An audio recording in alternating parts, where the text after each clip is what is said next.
Well, good evening and welcome to a new season as we're getting underway here tonight at Tropical Park Stadium in Miami, and certainly pleased to have you along the first ever meeting between the Rochester Raging Rhinos and Miami FC. An exciting night it should be to open the season. As Joe Giuliano told you, this is the last team to get underway this season in the league, and that being the Raging Rhinos, being the final team to get going here in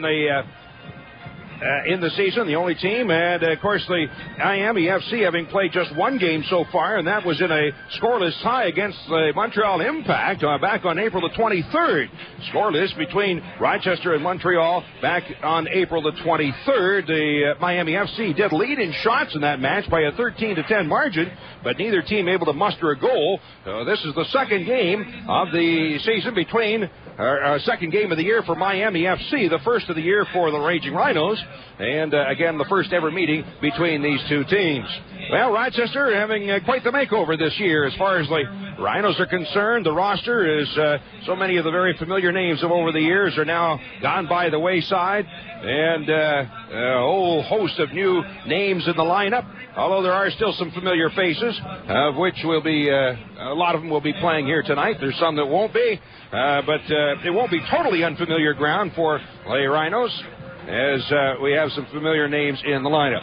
All right, let's talk first of all with the coach of the Rhinos, and that being Coach Laurie Calloway, back for his second season here behind the Rhinos bench, and asked him if in the off-season, as he was putting this team together, as he was able to accomplish the things that he wanted to accomplish in putting this team together. I think so. We've still got to find out a lot about each other. We're a lot further along than we were, at the beginning of pre-season down in Raleigh, where probably 14 of the guys didn't know each other, hadn't seen each other, or hadn't really met each other. Some of them knew each other from college and stuff, but, we've done a lot of bonding because of that 2 weeks down there, and now this trip is helping, it's bringing the guys together. So I think there's a good feeling amongst the team. The esprit de corps seems to be very good. We've got to play a little bit more together to get the connections right on the field, and the people understanding the body language a little bit better of each other, because there are so many new guys, playing for the first time together. But I'm happy with where we're at this stage, and I was very pleased with the last performance against Syracuse in the pre-season, where we at times looked outstanding, created a lot of chances, which is always nice to know you can do that. We just got to do a little bit better in front of goal when we get those chances. Have you been able to put some kind of a label on what this team's going to be, what it's going to be like, or its style, or whatever? Well, I think it'll be a very fit team, a very energetic team, let's put it that way. We've got a lot of guys who are prepared to get forward from defensive positions and midfield positions, knowing that sometimes they've got to get back again because it breaks down. But without that effort to get forward, you become a very negative team. So we've got to put pressure on the people coming out of the back wide, through Sanfilippo, Paul Guta, and Benny Kraft, people like that. Ricky Lewis when he plays, and we're going to be able to, I think, attack out of midfield without the ball better than we did last year. Other than Kirk Wilson, we really didn't get in the box enough without the ball. I think that's going to be an improvement this year with the kids like Kramer, who's proven in pre-season the leading goal scorer. Tell him to get in the box and score goals, he does. So, that you need that mentality and that attitude. All right, with this team, is there one certain thing you're going to rely on? Be it speed, be it ball control, be it, what is it? No, I think we've tried to round out some of the areas that we were, I thought, not adequate enough in last year. We obviously were a good team. We second leading goal scorers, I think, in the league, and third best defense, so we weren't a poor team. But I thought we lacked height in the front as far as being able to get not height necessarily, but the ability to get a head on the ball. Carbajal was a big guy, but he didn't get his head in there enough. Gbeke and Delicate bring that. We've got I think in Kramer and Ambersley, some very, very good young players who can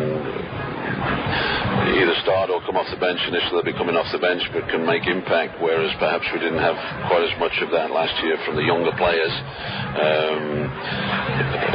Neil Dombrowski, Josh Bolton, all of these kids have shown that they're not out of place in this roster as far as the preseason has gone.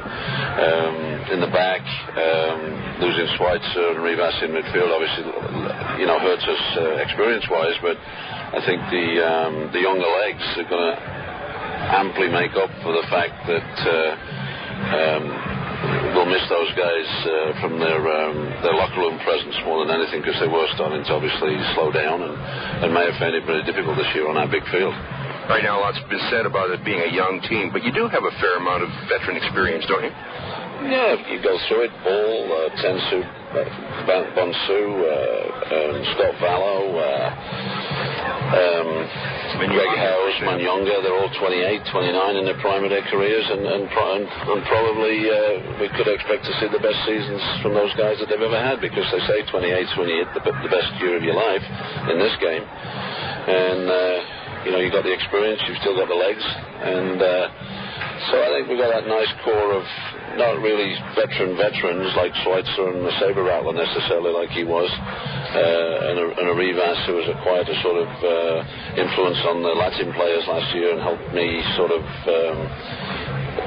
control that core of troops, if you like, to put it that way. He was a good lieutenant there. We don't have that, but the overall additions through Manyongas and people like that.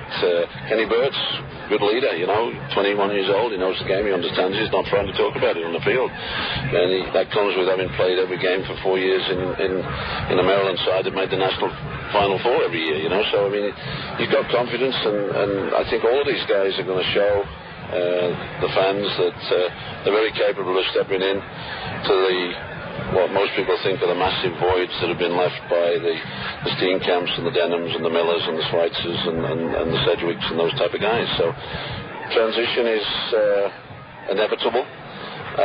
We're in that situation. Hopefully it's not going to be a long transition before we get success again, and I honestly feel that getting off on a good foot today and doing well through these 7 away games will put us in great stead to take a shot at the title. Many will say that your success is going to start with your goalkeeping. Do you agree with that? And how do you feel about your goalkeeping this year? Well, in terms of Vallow, we've got, if not the best goalkeeper in the A-League, certainly I think he is. Burpo's gone now to the MLS. I've always felt Vallow is better than Sutton. And so, we've got great quality and talent there. We don't have the Hudok presence that perhaps put a lot of pressure on Scott, because Hudok was one of the best goalkeepers in the A-League as well. So we've got a young kid called Patrick Hannigan who had played 4 years at Temple, came to our combine, did okay, was a bit cocky, and I had to sort of beat that out of him a little bit. Gave him an opportunity when our young boy from England didn't come because of visa problems, Bartlett.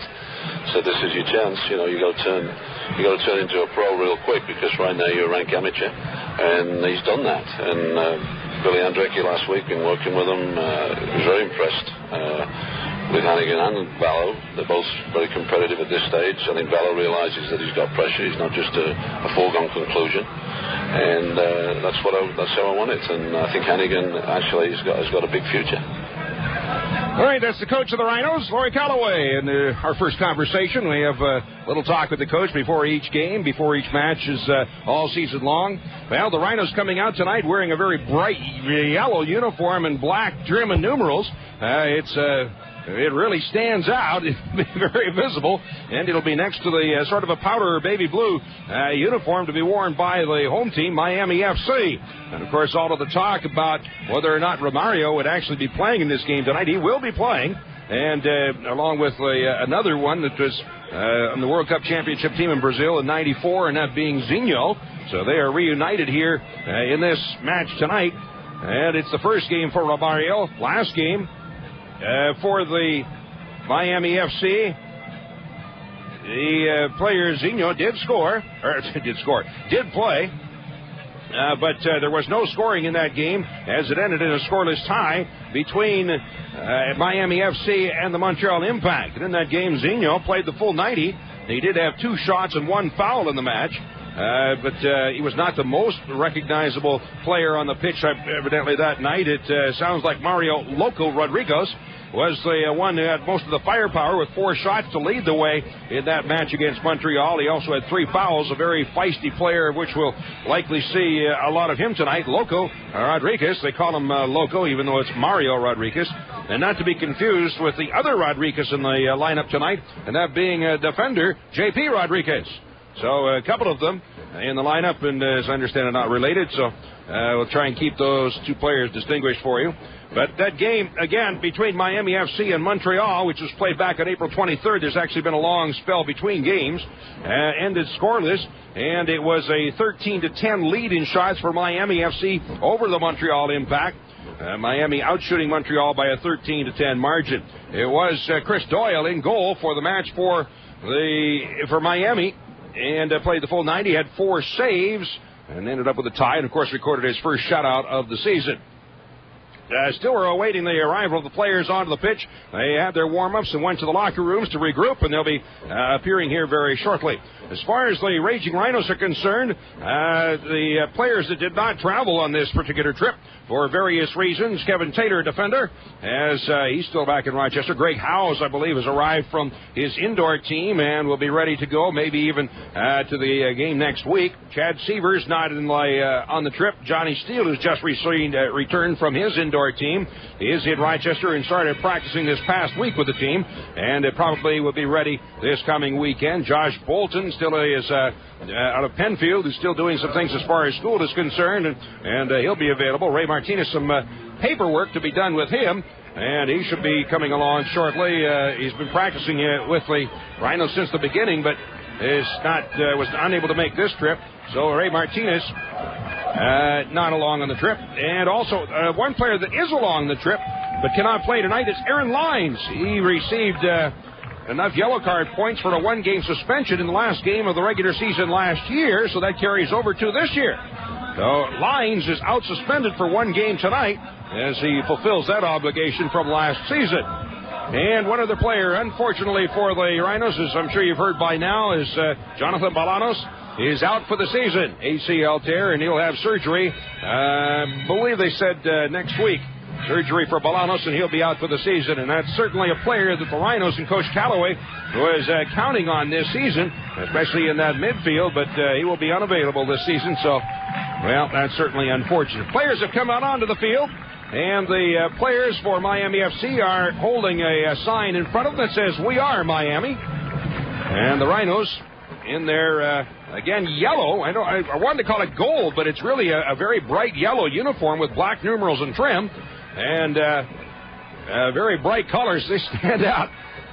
So an interesting uniform. And then you have the referees wearing red and black. And then next to them is Miami FC in light blue and white. So a very colorful-looking pitch right now with the players out on the field. We'll be getting underway here very shortly. Nice field, excellent field. There's a stadium is surrounded by, can't tell if it's I think it's probably a man-made lake or a little bit of a canal or something across the way, and palm trees all around. There's stadiums on 2 sides, and they have the stadium on the near side of the field, which I am, is fully available to the fans. Across the way, they have the stands blocked in half, and only fans allowed on my left side, and the stands across the way, and then there's no stands at either end of the field. There's a scoreboard down to my left and in wide open spaces to my right. And again, some palm trees around the area. Pleasant evening here in Miami. It's been kind of warm in the days, upwards of 90 degrees, and not nearly as humid as it will be in another few weeks or maybe a month or so, but it's been warm, and it cools off fairly nicely to the beginning of game time here, which is past 7:30 as it was last night. The team arriving here in Miami and practicing about the same time last night, and it cooled off nicely. It was a nice evening for practice, and so it should be a fairly pleasant evening for a soccer game here for tonight, and the first ever meeting between the Rhinos and Miami FC. As the players are being introduced now, Chris Doyle for Miami FC. I keep wanting to say for the Miami, like you'd say the Miami Fusion or the Miami something, but it's just Miami FC. As the players are being introduced. And we'll be getting underway here in just a couple of moments from Tropical Park Stadium in Miami. This was the only visit for the Rhinos to this stadium this year. They play just one game here and meet Miami FC only twice, and the other meeting will be in Rochester on July 14th. July 14th will be when Miami will come to Paytech Park in Rochester, and again will be the only other meeting. Rochester, of course, starting off the season on the road, 7 straight on the road during the month of May. Beginning here in Miami, then Sunday in Puerto Rico, next weekend in Toronto, and that'll be followed the week after by games in Seattle, Portland, Vancouver, and then winding up the month of May 27th, playing at Virginia Beach before returning home, as Romario is being introduced, before returning home on June the 3rd for the first ever game to be played at Paytech Park, June 3rd, against the Virginia Beach Mariners. All right, this game about to get underway tonight from Tropical Park Stadium in Miami. Stick with us. This is the Rhinos Broadcast Network.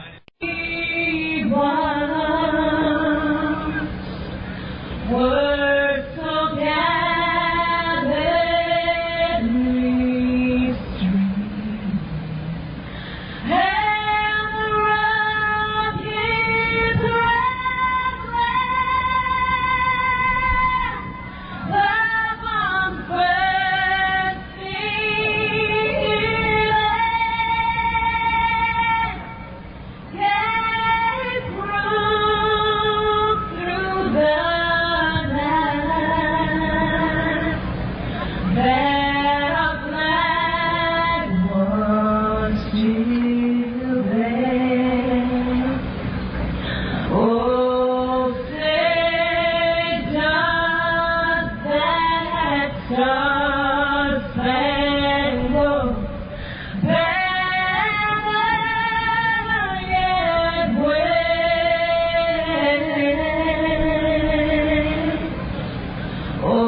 Tropical Park Stadium, the season opener as Rhinos take on Miami FC, one of the new teams in the league in the USL Division I, and team photo being taken by Miami FC as the Rhinos will be getting a little bit more of a warm-up in before they'll get ready to kick off. And it'll look like the Rhinos will be shooting at the net to our left and defending the net to our right, although Vallow is over talking to the officials right now. We'll see if they already flipped the coin. No, they haven't flipped the coin yet. The officials are calling over the captains, and Scott Vallow, the captain for the Rhinos, and captain for Miami FC is Zinho. Cristian Oliveira goes by Zinho, as the coin will be tossed by referee Nico Brazis. Coin is tossed. As the decision is made, players shake hands. And more picture taking, a lot of pictures being taken here tonight at Tropical Park Stadium. Starting out for Miami FC, the home team, in goal is Chris Doyle. He did play the 90 in game 1, and so he has 0-1 record on the season and a 0.00 goals against average, as he did have a shutout in that game. So Chris Doyle, who played the last 3 years for the Charleston Battery, in goal for Miami FC, and he's moving in the net to my left. Doyle, a fairly tall goalkeeper, looks like somewhere around 6'5". The roster did not have heights and weights on it, but I'd say he's around 6'5" or so. Well, now they're switching ends of the field. As the players went to one end, the referee saying, no, you're going the wrong way. So the Rhinos will be defending the net to my left, and Doyle now is moving down to my right. The defenders, starting out for Miami FC, as it looks like they go with a 3-5-2 alignment. On defense, J.P. Rodriguez, Mike Irash, and Stefan Guillaume. Alan Handy, J.P. Rodriguez, and Mike Irash. And then through the midfield, Stefan Guillaume in the midfield, along with Walter Ramirez, Fabian Sandoval, John Polito, Zinho, and in the forwards, Mario, Rodriguez, and Romario. So we have Mario and Romario will be the forwards for for Miami FC. But, of course, Mario Rodriguez goes by Loco, so we'll call him Loco and Romario. All right, starters tonight for the Raging Rhinos. Scott Vallow in goal. His first action of the season, of course, as it is for the entire team. The defensive role will include Frankie Sanfilippo, rookie Kenny Burch, Scott Pelguda returning this year, and another newcomer to the Rhinos, Nate Kraft. That's the defensive role. And through the midfield, Tinwa Bonsu, ordinarily a defender, but he's going to be one to Mark Romario tonight, Bonsu. And then also in the midfield, Johnny Manyunger, it's Juninho and John Ball. And then the forwards will be Matt Delicott and Charles Gbeke. So the Rhinos will be taking the kickoff. No, wait a minute. Okay, it will be Miami FC taking kickoff, and they'll be going to the net to my left, which houses Scott Vallow. Again, the Rhinos wearing the yellow and black, and the home team, Miami FC, with a light blue and white uniform. And we're underway this season for the Raging Rhinos. Game number 1 of the year. It's taken by Miami back in their own zone.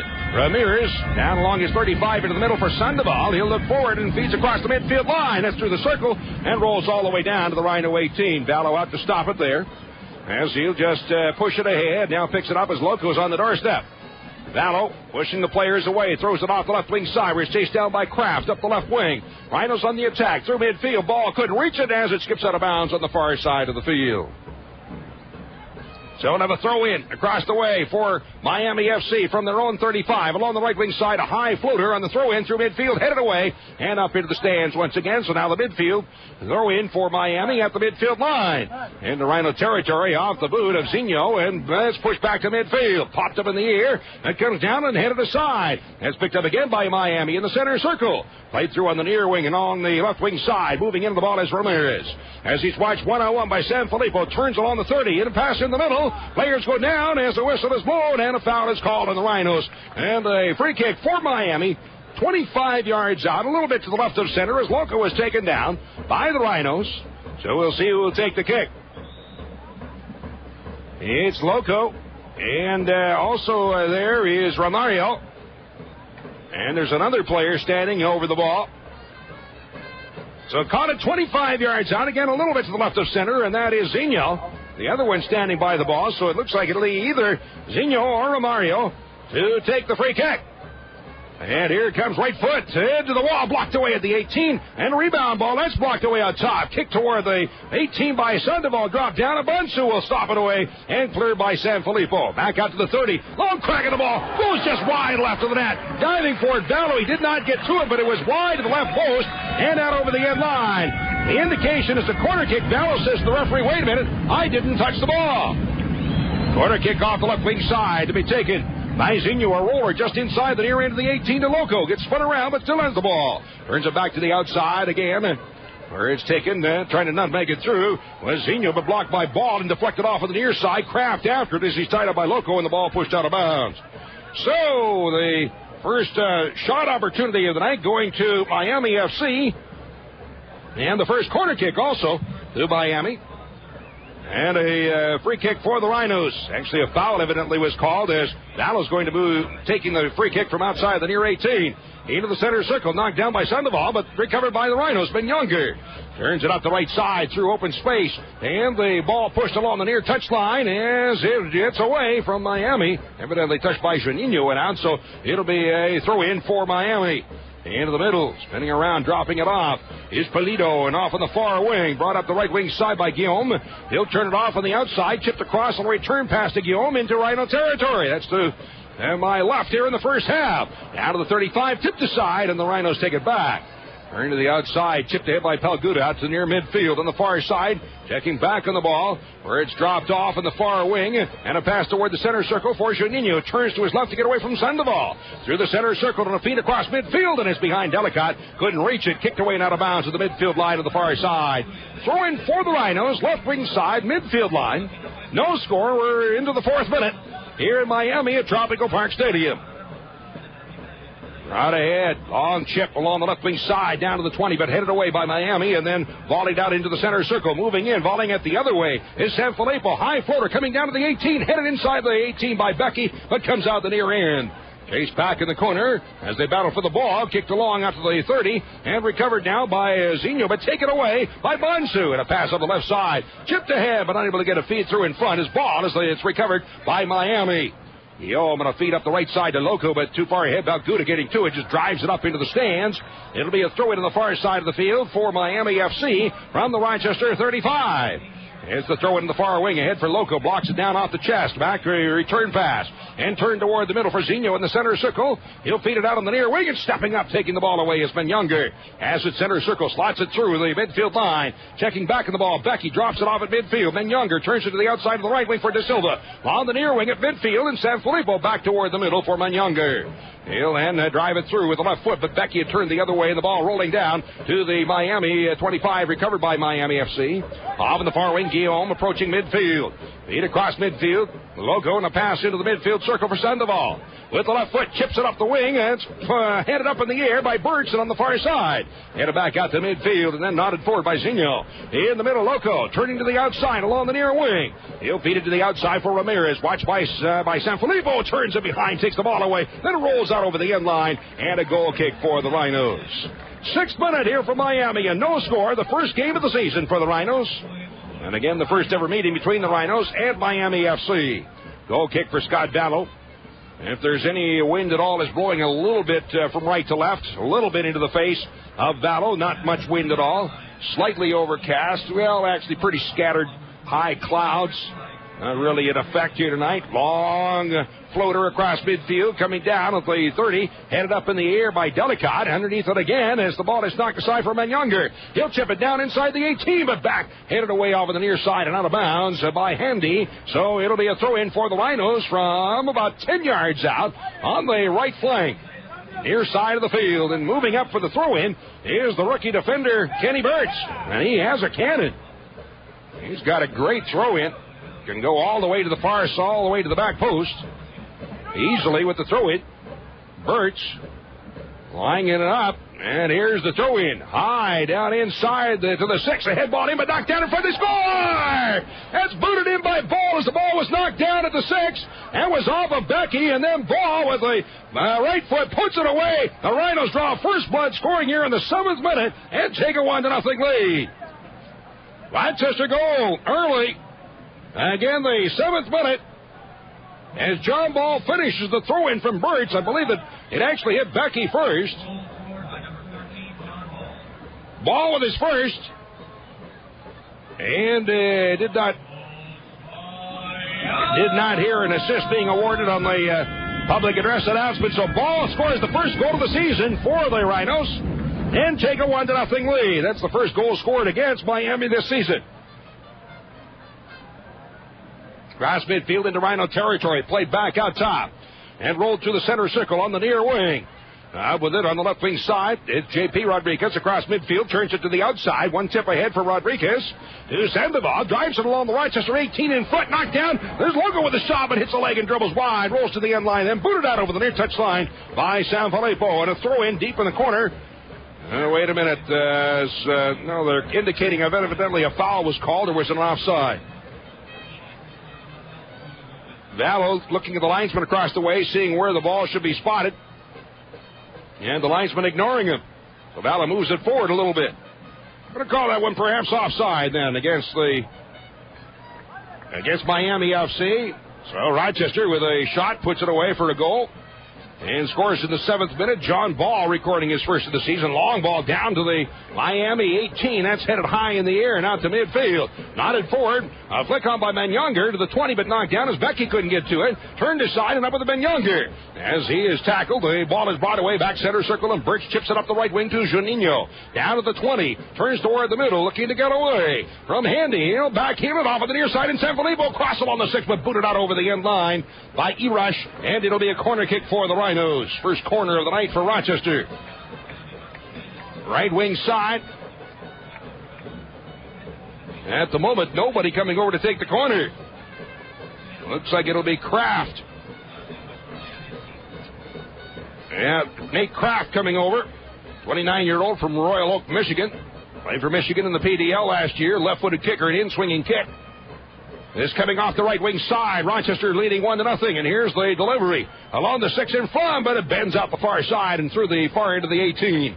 Chased down and kept in. John Ball up the left wing, drawing it down to the 15, across along the 18 in front. Delicate spun around. Here's Gbeke, gets a weak shot away. A one-hopper and a goal grab, and held on to by the keeper, Doyle. So the Rhinos get another shot away as Doyle drives it out through midfield. Headed away by Sanfilippo to the center circle for Younger. Played the last 6 years in Minnesota. One of the formidable opponents of the Rhinos. Certainly been some great battles over the years between those teams, which previously had been Younger on the other side. Right across midfield. It's Ramirez into Rhino territory, but dropped back to the Miami side of midfield. Feet ahead.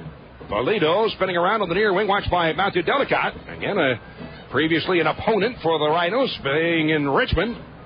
And it's crossed along the 25 on the far side and pushed out to midfield by Handy, but intercepted by the Rhinos, taking it back. De Silva in the center circle, feeds it through to Gbeke. As he's tackled and taken down, a foul is called, and it'll be a free kick for the Rhinos, almost at the 35-yard dot in the middle of the field. A free kick for the Rhinos. Janino placing the ball. 11th minute for Miami, and a 1-0 lead for the Rhinos. Ball scoring for Rochester in the 7th minute. Here's a little chip down inside the 18. Ball trying to get to it, but it's pulled aside out the near end and driven with the left foot out to midfield. Stepping up on the play is Sanfilippo at the midfield line. They'll cross it through the center circle as now the Rhinos regain their shape. Kraft with a chip downfield. Down around the 25. Delicate heads it forward as he's bumped from behind. But Gbeke in behind, offside against the Rhinos. First offside of the season against Rochester. And on the restart, out across midfield into the center circle. Taken away by the Rhinos as Bonsu feeds it across midfield. Delicate will feed it off to Younger. Turns it to the outside on the near wing for Janino. Walks forward and down, delivers up the right side. Overlapping on the outside. Sanfilippo taken down with a tackle as he was taken down by J.P. Rodriguez. And a foul is called and a free kick for the Rhinos. 15 yards out off the right wing side, just inside the touchline on the near wing, almost like a throw-in. And it's Janino to set it up for the kick. 12th minute. 1-0 in favor of the Rhinos. Janino all by himself, waiting for players to set up. They line up around 10 yards out. Massive bodies in front. Here's the delivery. An outswinging kick, ahead ball in, but misses the upper left corner off of Delicate. And out over the end line, a goal kick for Miami. Sponsors of these broadcasts all season long include the Messenger Post. Stay posted. Call 442-POST for subscription information.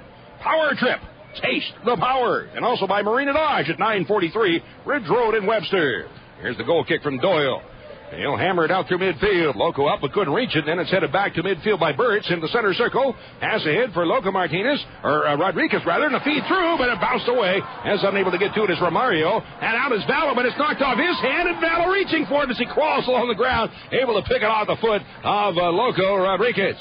So Vallo coming out to come up with the ball off the foot of Loco, and saves today as Miami FC never did get the shot away. So it's 1-0 in favor of the Rhinos. A kick from Scott Vallo. We have just a moment. We'll take an opportunity for station identification. This is the Rhinos Broadcast Network.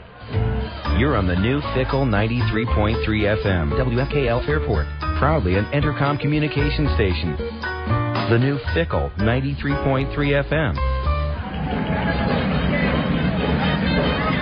At the midfield line, it's controlled by Miami FC. Drop it to their own side of midfield. And a long pass up the left wing for Ramirez, but getting in underneath it is Sanfilippo to head it away and out of bounds.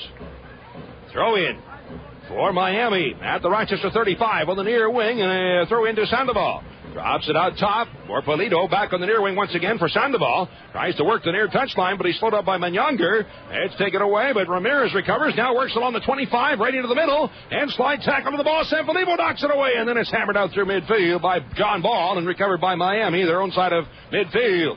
Up the right wing and into Rhino territory once again. Polito on the attack. As you clear it along the far wing, it goes to the corner, and sliding into the ball, Kraft is able to knock it out over the end line. It'll be a corner kick for Miami FC. Second corner of the night for Miami.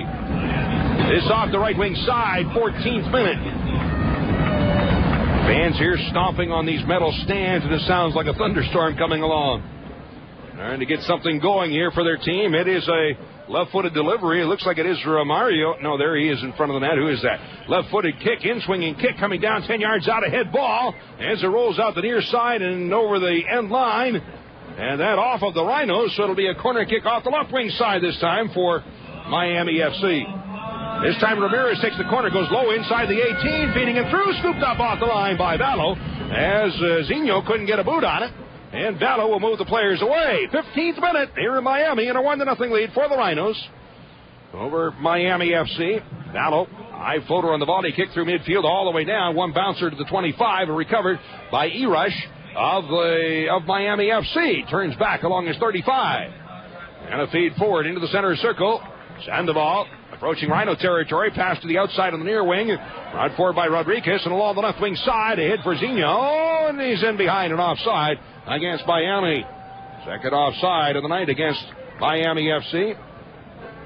So free kick for the Rhinos. Don't miss history. The first ever Rhinos game at Paytech Park. The inaugural match is on Saturday, June 3rd against the Virginia Beach Mariners. Everyone will receive Thundersticks. Be sure to stick around for the post-game fireworks. Tickets go on sale Saturday the 13th. Individual tickets going on sale Saturday the 13th for the inaugural match at Paytech Park on Saturday, June 3rd. Here's Vallo. Line drive kick through midfield, coming down to the 18. Head forward, in down to the 6-1 hopper. Grabbed by Doyle off the head ball from Gbeke. So Gbeke gets up and wins the head ball, but Doyle out to pick it up at the 6 and a hop. Taken now. Brought upfield by Miami and on the right wing side into Rhino territory. Pass it on the far wing and is getting back to it. First and turning over the corner is Kraft. As he is bumped there by Zinho, and the ball rolls out over the end line. It'll be a goal kick for the Rhinos. Certainly pleased to have you along tonight for the first game of the season. As the Rhinos meet Miami FC, I'm Don Stevens. And of course, our hosting of the show this year, Joe Giuliano, pregame, postgame. Be taking your phone calls along with Soccer Sam after the game. And Sam Schreier running the controls back at the studios. Of course, available to you right here on Fickle 93.3 FM through the internet, and all kinds of things available for you this year. Up the left wing side, ball draws it down to the 6, but it's booted away and out by Erush over the touchline on the far side. As they have the players now, a referee is over talking to Erush about the slide tackle. He's getting a warning, that's what it was. It looked like he might be drawing out the plastic, but did not do so. So a throw in the far side, or was it a foul? Well, if he's talking to him, you'd think it would have been a foul, but no foul was called. It is a throw-in for the Rhinos off the left wing side. And here's a high floater coming down 15 yards out to push it away, but pouncing on it out of the 18 is the keeper, Chris Doyle. 26-year-old from Dublin, California, and played the last 3 years for the Charleston Battery. Headed through midfield into Miami territory. Gbeke taken down, but as he's laying on his left side, able to spin it down to the 20, however, picked up again by Miami FC. Erush turning to the outside, drops it back to his keeper. It is 6. Doyle takes it there. Pressured by John Ball. Looks like Ball has switched sides now with Menyonger. Ball off the right midfield position, and Menyonger's moved out to the left side. So through the midfield, it's Ball on the right with Janinho and Bansu, and on the left wing side is Menyonger. Here's the throw-in, and overlapping to the outside goes Sanfilippo as the ball bumped away out of bounds on the near wing, and a throw-in deep in the corner for the Rhinos from about 5 yards out, and the defender Birch will be moving up for the throw-in. We saw Birch last time around with an excellent throw-in. Again, he's got that line drive throw-in. He can go all the way to the back post. Birch, good size young man, central defender. Long throw in about 15 yards out, headed up in the air, off on the far side, but up in the air it goes, and that'll be out over the end line off of the Rhinos, so it'll be a goal kick for Miami FC. Placed at the 6, and Doyle will take the kick. 19th minute from Miami, 1-0 in favor of the Rhinos. John Ball having scored back in the 7th minute for the Rhinos. It was off of the throw in from Birch, and I believe knocked down by Gbeke. I'm not sure that they might not at some point add an assist to Charles Gbeke. Now it's brought forward, but a tackle on the ball by Bansu, and that's a foul called on the Rhinos. Gbeke having a few words with Erush of Miami. Now they separate as play resumes. Pass to the outside of the near wing. Drop back. J.P. Rodriguez in the middle. Erush feeding it forward to Paludo. He'll draw it out to the center circle. Loco drops it back for Erush. The central defender pass to the outside on the near wing. Once again up the left wing side. Taken by Rodriguez. Drops it back to his 25. And the Miami FC trying to draw the Rhinos upfield. Push to the outside on the right wing for Handy. Taken by the defender Alan Handy, a 23-year-old. Played for D.C. United Reserves last season. Cross Rhino territory and turned to the outside of the far wing. Kraft with the left foot spins it and he'll send it out through midfield. Janino sent flying from behind, and a foul is called. So it'll be a restart for the Rhinos from around 45 yards out off the left wing side. Now the referee coming over, and he's having a few words with the defender, Alan Handy.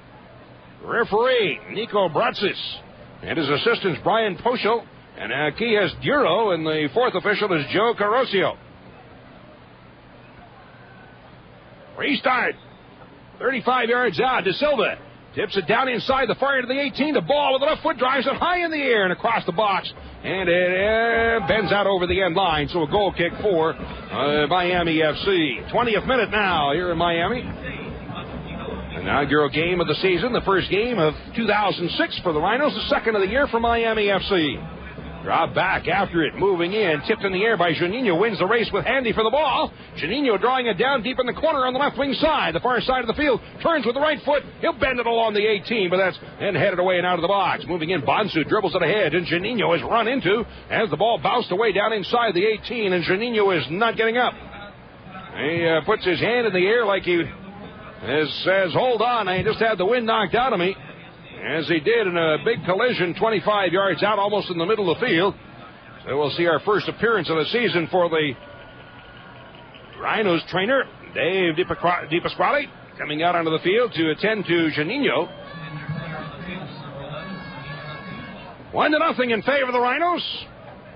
John Ball scoring his first of the season. Ball last year in 18 games, 4 goals, 1 assist for 9 points.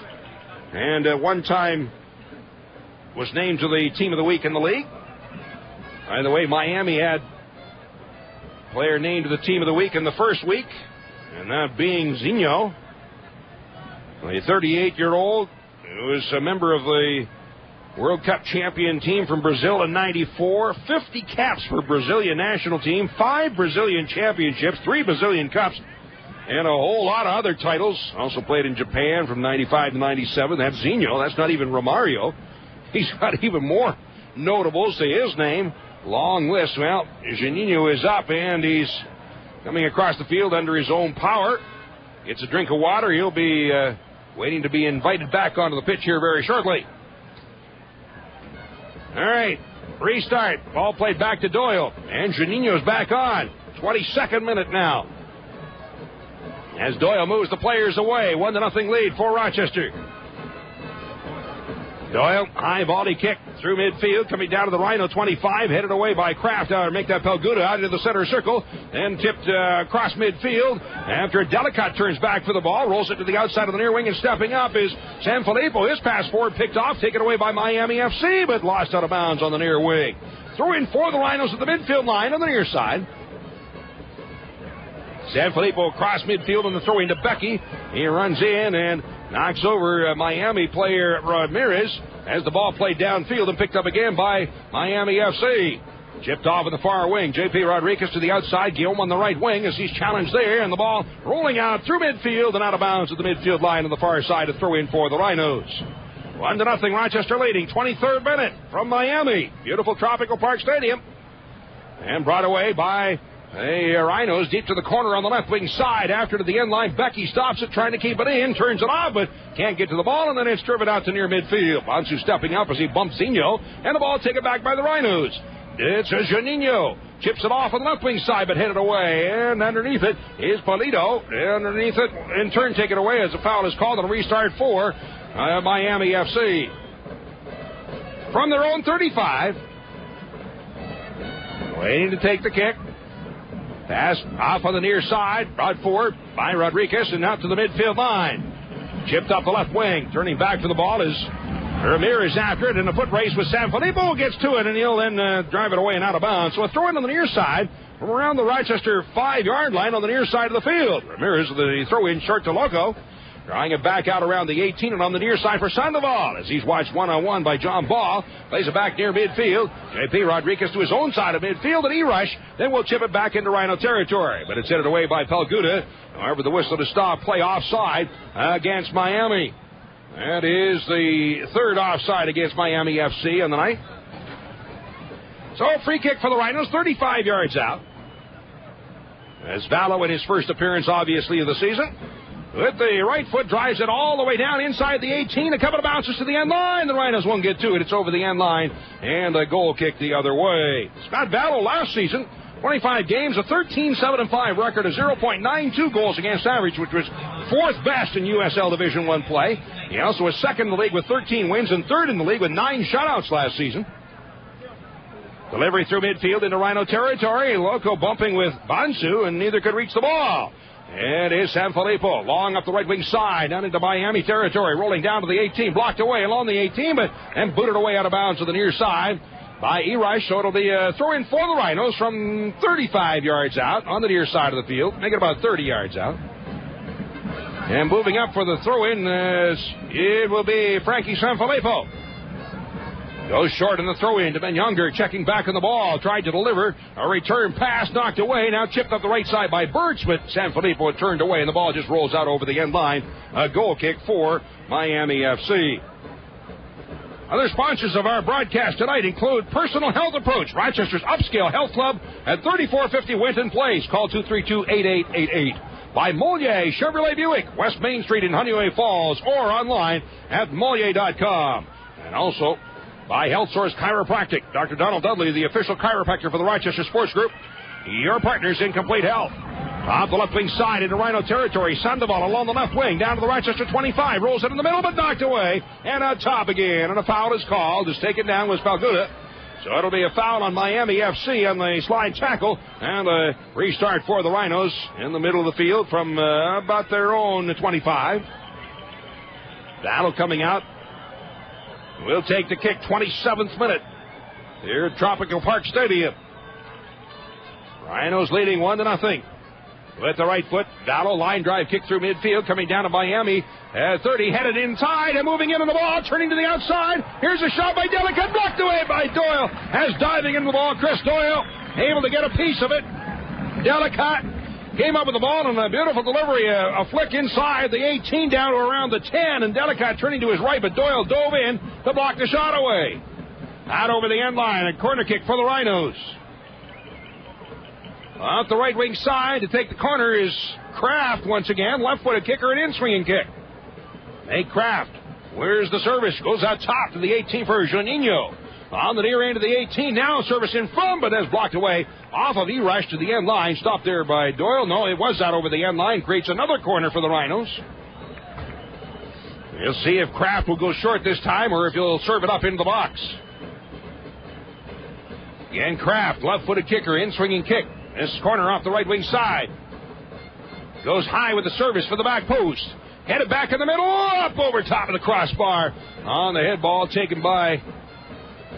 looks like maybe John Ball, or was that Burtz even? I think it might have been the defender, Burtz. Long service downfield, headed in the air as Loco and Pelguda bump. Bouncing ball as they still battle for it. Loco pushing it to the outside on the near wing, being chased by Bansu. Turning back, Loco drops it toward the middle for Sandoval. Rolls it to the outside for Ramirez, and back to the midfield line for Paludo.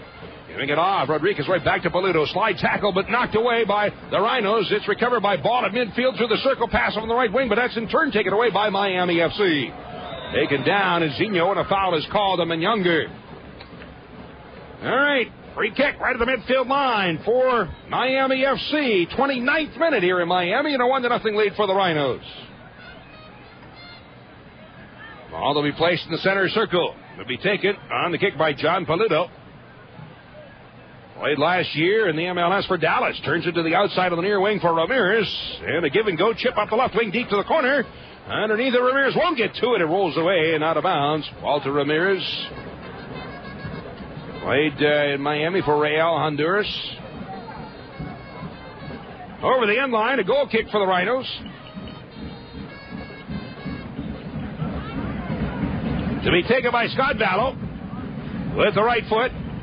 Sends it out through midfield, and up they go, but it's headed back into Rhino territory. Turn to the outside of the far wing, and underneath of Romario, but it's knocked away from him. Still kept in control by Miami, and down to the 20. A long drive in, but way wide left of the net. Out over the end line. A goal kick once again for the Rhinos. Gallo placing the ball at his 6.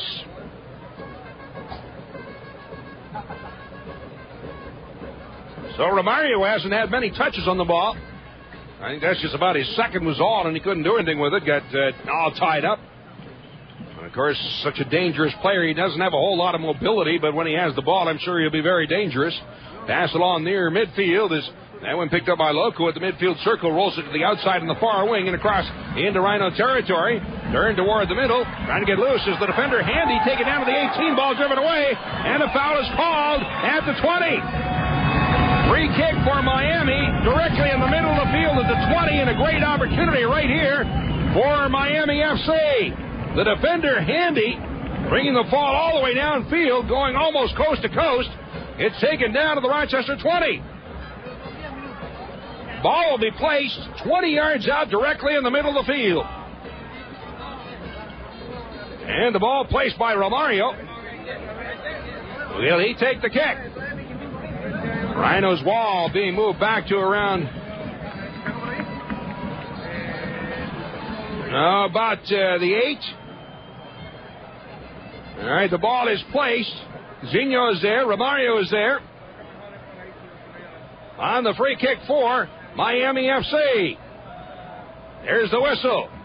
And the left-footed boot into the wall. A return kick, and it's off the wall. Goes wide. Comes out the near end of the 18. And turning with it as it's then blocked away off of Minyonger over the end line. And that creates a corner kick for Miami. 4th of the night. Corner kick for Miami FC. And taking the corner off the left wing side will be Zinho. Left-footed delivery outswinger. Into the box, headed away out top, and recovered by the Rhinos. Long boot away and downfield by Palguda. Turning back for it goes Miami FC, way out of his net. Doyle up the right side. Approaching midfield, long service up the right wing, rolling toward the end line. And the Miami FC gets to it, but diving into the head ball, Sanfilippo heads it up the far end of the box, rolls over the 18 on the far end. So it'll be a throw-in across the way for Miami FC, the right wing side down around the 15. Throw in short to Paludo. And knocked out of bounds again. That off the Rhinos. Paludo now with a throw in to the far end of the 18. Loco after it as they're challenged by Palguda. And the ball booted away by Birch high in the air coming down around the midfield circle. Blocked forward. Bouncing ball. Chipped in the air by Ramirez and off in the far wing. As the ball is kept inside the touchline on the far side. Miami FC pass along the 18. Is back to the net. As Zinho couldn't get a shot away, that one bounced away and comes out the near wing after it. It's deflected away on the near wing. And a race to the ball, sliding in. Is Sanfilippo, rolls away to the end line. Still kept in play, now driven away and out over the end line by Minyonger as then he runs into Ramirez. Actually over the touchline, so a quick throw in for Miami FC. To the near end of the 18. Taken by Sandoval, drawing into the end line. Left-footed cross in front, off of Minyonger out over the end line. Oh, evidently again out over the touchline. Another throw in, and this time out over the end line off of Miami and out of bounds, and a goal kick for the Rhinos. So a challenge applied by Miami, but couldn't get any shots away. 33rd minute from Miami. 1-0 in favor of the Rhinos, having scored back in the 7th minute. Dallo with the goal kick. Right-footed kicker. Line drive kick coming through midfield, and it comes down around the Miami FC 35, and a pass forward. Gbeke, one touch to the outside for Delicate, stuck by him and comes out the near wing. Brought away by Miami FC. Long, high service downfield by Ramirez, and it's out over the end line, way wide of the net. So another goal kick for the Rhinos. Season tickets are available. Purchase one of the Rhinos ticket packages and set yourself up for the best seats in the house. Call 454-KICK to pick out your seats. Season tickets for the Rhinos still available. First home game, June 3rd. On service through midfield by Vallo. Volleyed into Rhino territory off in the far wing again. Kraft in underneath it. Lets it roll out. It'll be a throw-in for the Rhinos from their own 40 on the far side. 34th minute here in Miami, and a 1-0 lead for the Rhinos. Off the left wing side through midfield, bouncing away, out of bounds, and once again off of Miami, so it'll be another throw-in across the way for the Rhinos. Left wing side, moving up for the throw-in once again, Nate Kraft. He goes deep to the far corner. And turning along the end line, trying to get away, is Gbeke as he battles for the ball in the corner. Goes down, but that's up in the air. Headed toward the net by Delicate. Off on the near side, Juninho moving in. He turns, spins, left foot kick. Oh, off the arm of Doyle up over the crossbar. Juninho volleys the ball, spins to himself, and takes the crack with the left foot. What a great move by Juninho. What a tremendous save by Doyle. Just barely got the fingertips on it to touch it over the crossbar. Down across midfield into Rhinos territory. And it's sent through midfield on the left wing. Turning back to the ball. Gbeke with a pass in the middle for Delicate. He dummies the ball to Ben Younger. Comes out the near side. And Younger on the right wing. Ahead is Juninho down to the 20. Watch one-on-one by Ramirez, spinning away. Still turns with the ball. Now he'll drive it up the right side and overlapping. On the outside comes Sanfilippo. Down to the 5. A roller along the 5. But in front, blocked away out the near end of the 18. Carried away and upfield by Zinho. Sends it through midfield, but back on the ball is Birch as he's bumped there by Rodriguez. And the ball is out over the line on the near side, and a throw-in for Miami. Rocco with the throw-in back to near midfield. Zinho ahead for Sandoval. He'll cross to the far side, but stepping in underneath it is Kraft to knock it away, and the Rhinos have it. Palguda chips it through midfield. As Gbeke tried to touch it off for Delicate, but it's picked off and taken back by Miami FC, long up the left wing, and that threw everybody rolling down to the end line where it'll be taken by Vallo. 36th minute here in Miami. 1-0. Rhinos scoring back in the 7th minute. John Ball finishing off a throw-in from a defender, Kenny Birch, 22-year-old from Fountain Valley, California. Played collegiately in the ACC with Maryland University, national champs last year. And promises to be an excellent young central defender for the Rhinos. Again, sent flying Zinho in the middle, and a foul and a yellow card is being issued. Yellow card is being issued, and I'm not sure to who. I believe it might be to Menyunger in the 36th minute.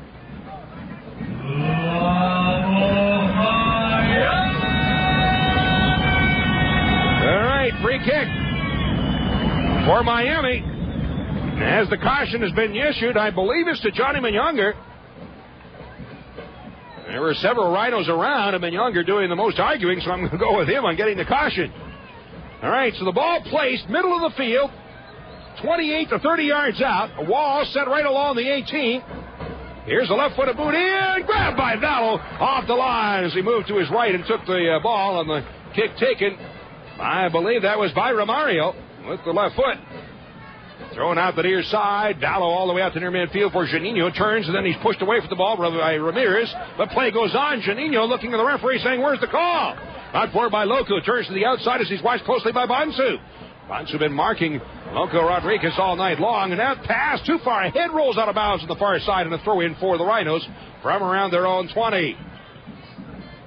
37th minute. And the Rhinos actually will take the throw in from about the 15. Off on the left wing side, left-footed kick by Palguda through midfield. And went over top of Delicate, coming down in the center circle, brought away by Miami FC. Looking for the through ball. Sent flying as Romario takes a nice dive from behind. And the foul is called, and a free kick for Miami FC 40 yards out in the middle of the field. And Miami talking to the referee, wanting another card. So the ball placed, and a restart for Miami FC in their second ever game, new team in the league. Ball placed, four-man wall for the Rhinos, 25 yards out.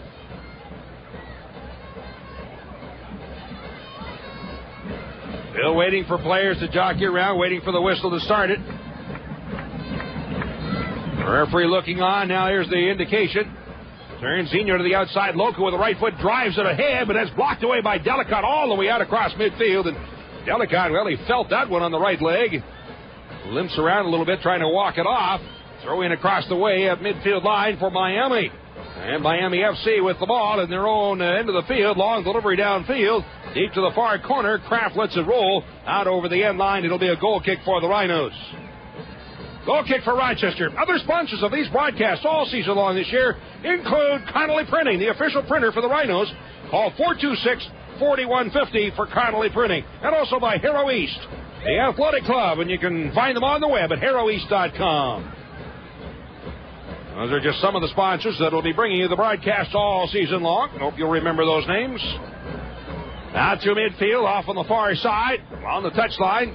It rolls out over the line, and will be off of Rochester, so a throw-in on the far side of the field for Miami from around their own 35. We'll be hearing from the CEO of the Rhinos, Steve Donner, at halftime. Steve along on the trip here to Miami. And, of course, Rochester heading for Puerto Rico on Sunday at 5 o'clock.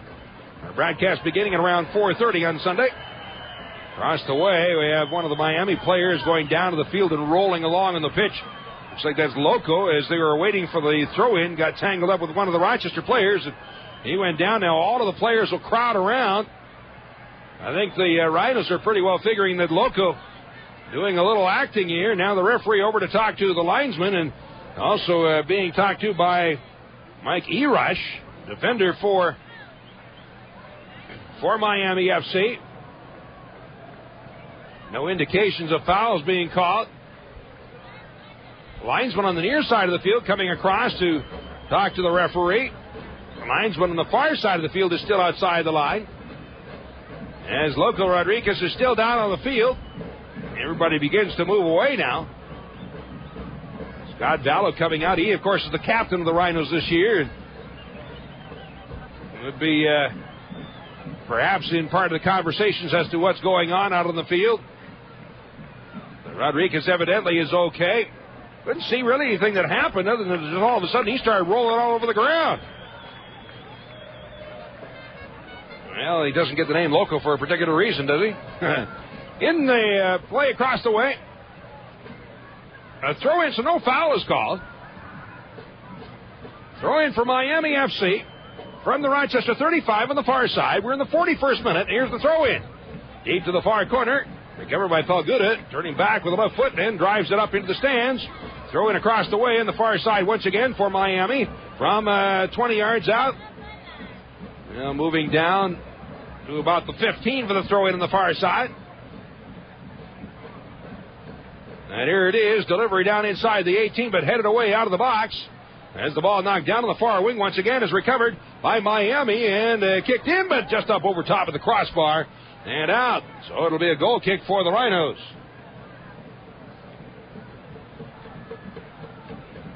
Battle to place the ball to the 6. Game 1 here tonight in Miami. Game 2 Sunday in Puerto Rico. At Juan Ramon Loreal Stadium in San Juan, Puerto Rico on Sunday, 5 o'clock game time, 4:30 broadcast time.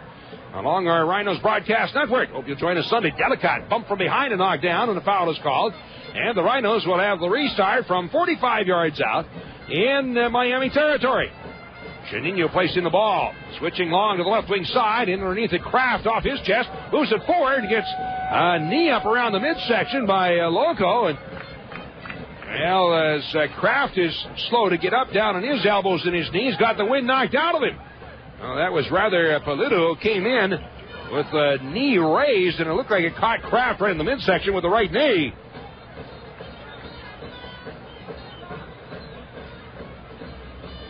Kraft gets up under his own power, walks away, trying to catch his wind. Free kick for the Rhinos. This will be 35 yards out off the left wing side. John Ball with the right foot to serve it up. And here comes the delivery down inside the 18. Gbeke upended, goes down, and the ball is chipped away out into the center circle. Loco checking back on the ball. Pelguda bumping with him. And as foul is called. Boy, it's deteriorating a little bit here. A lot of bumping, pushing, and shoving right now. Becoming a very physical kind of a contest. Into Miami territory. Drop back down to the 18 where it's recovered by Doyle. They'll then play it off in the far wing, and Miami with the ball. Ahead is Z-Rush up the right side. He'll switch it back on the near wing. Underneath it, J.P. Rodriguez. On the left wing side, approaching midfield, watched by Delicate. Serves it through the midfield circle out on the far wing. Dropped again, back to his own side of midfield for Handy, up the right wing and into Rhino territory. 44th minute here at Tropical Park Stadium in Miami. Feed forward for Loco Rodriguez. Drops it back to the outside for Handy, and he'll roll it off into the center circle for Polito.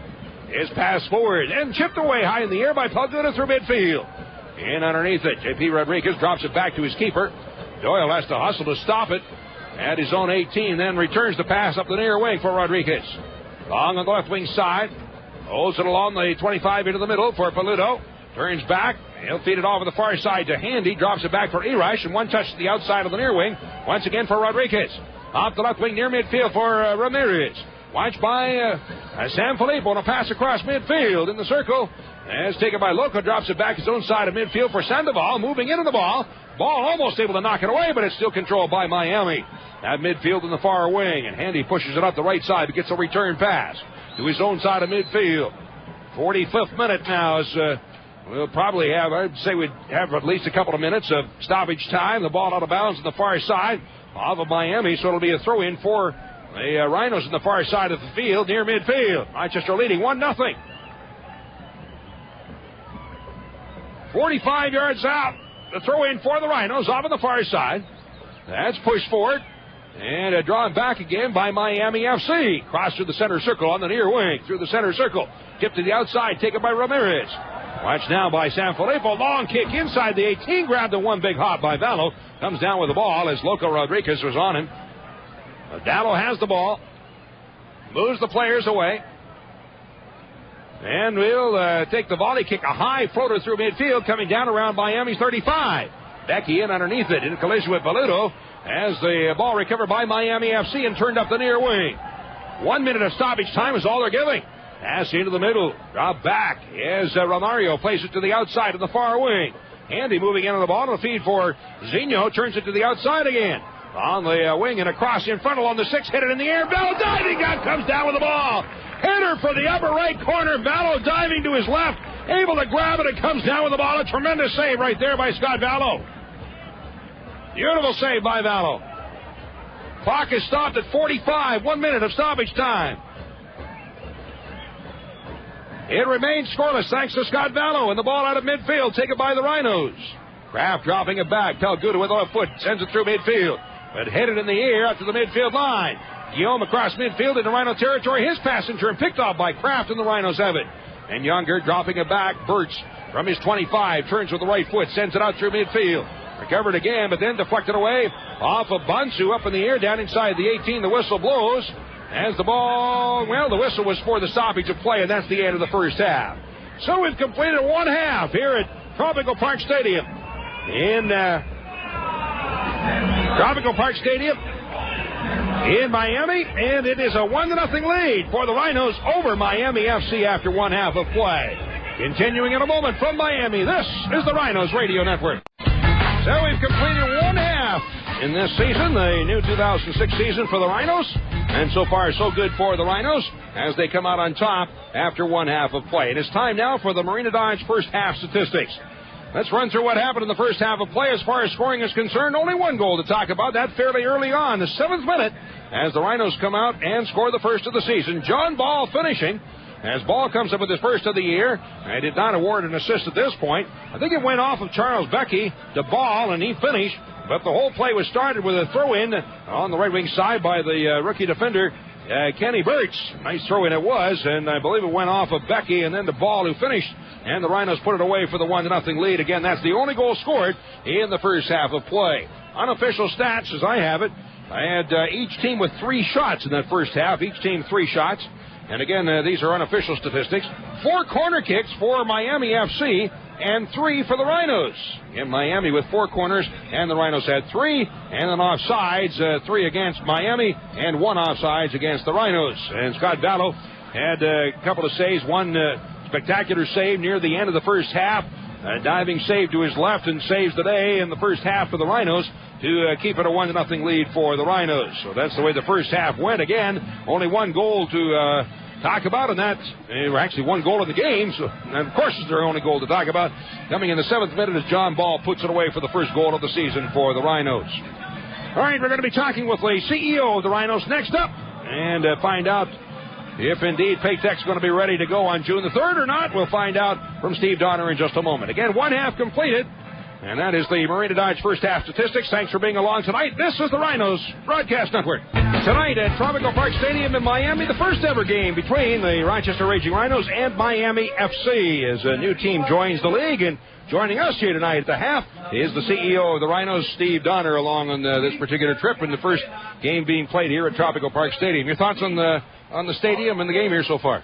Oh, Don, it's a beautiful night here, and they really dressed the stadium up quite nice. I saw pictures on the web that maybe didn't do it justice, but I think, first game, and they're getting used to the setup here.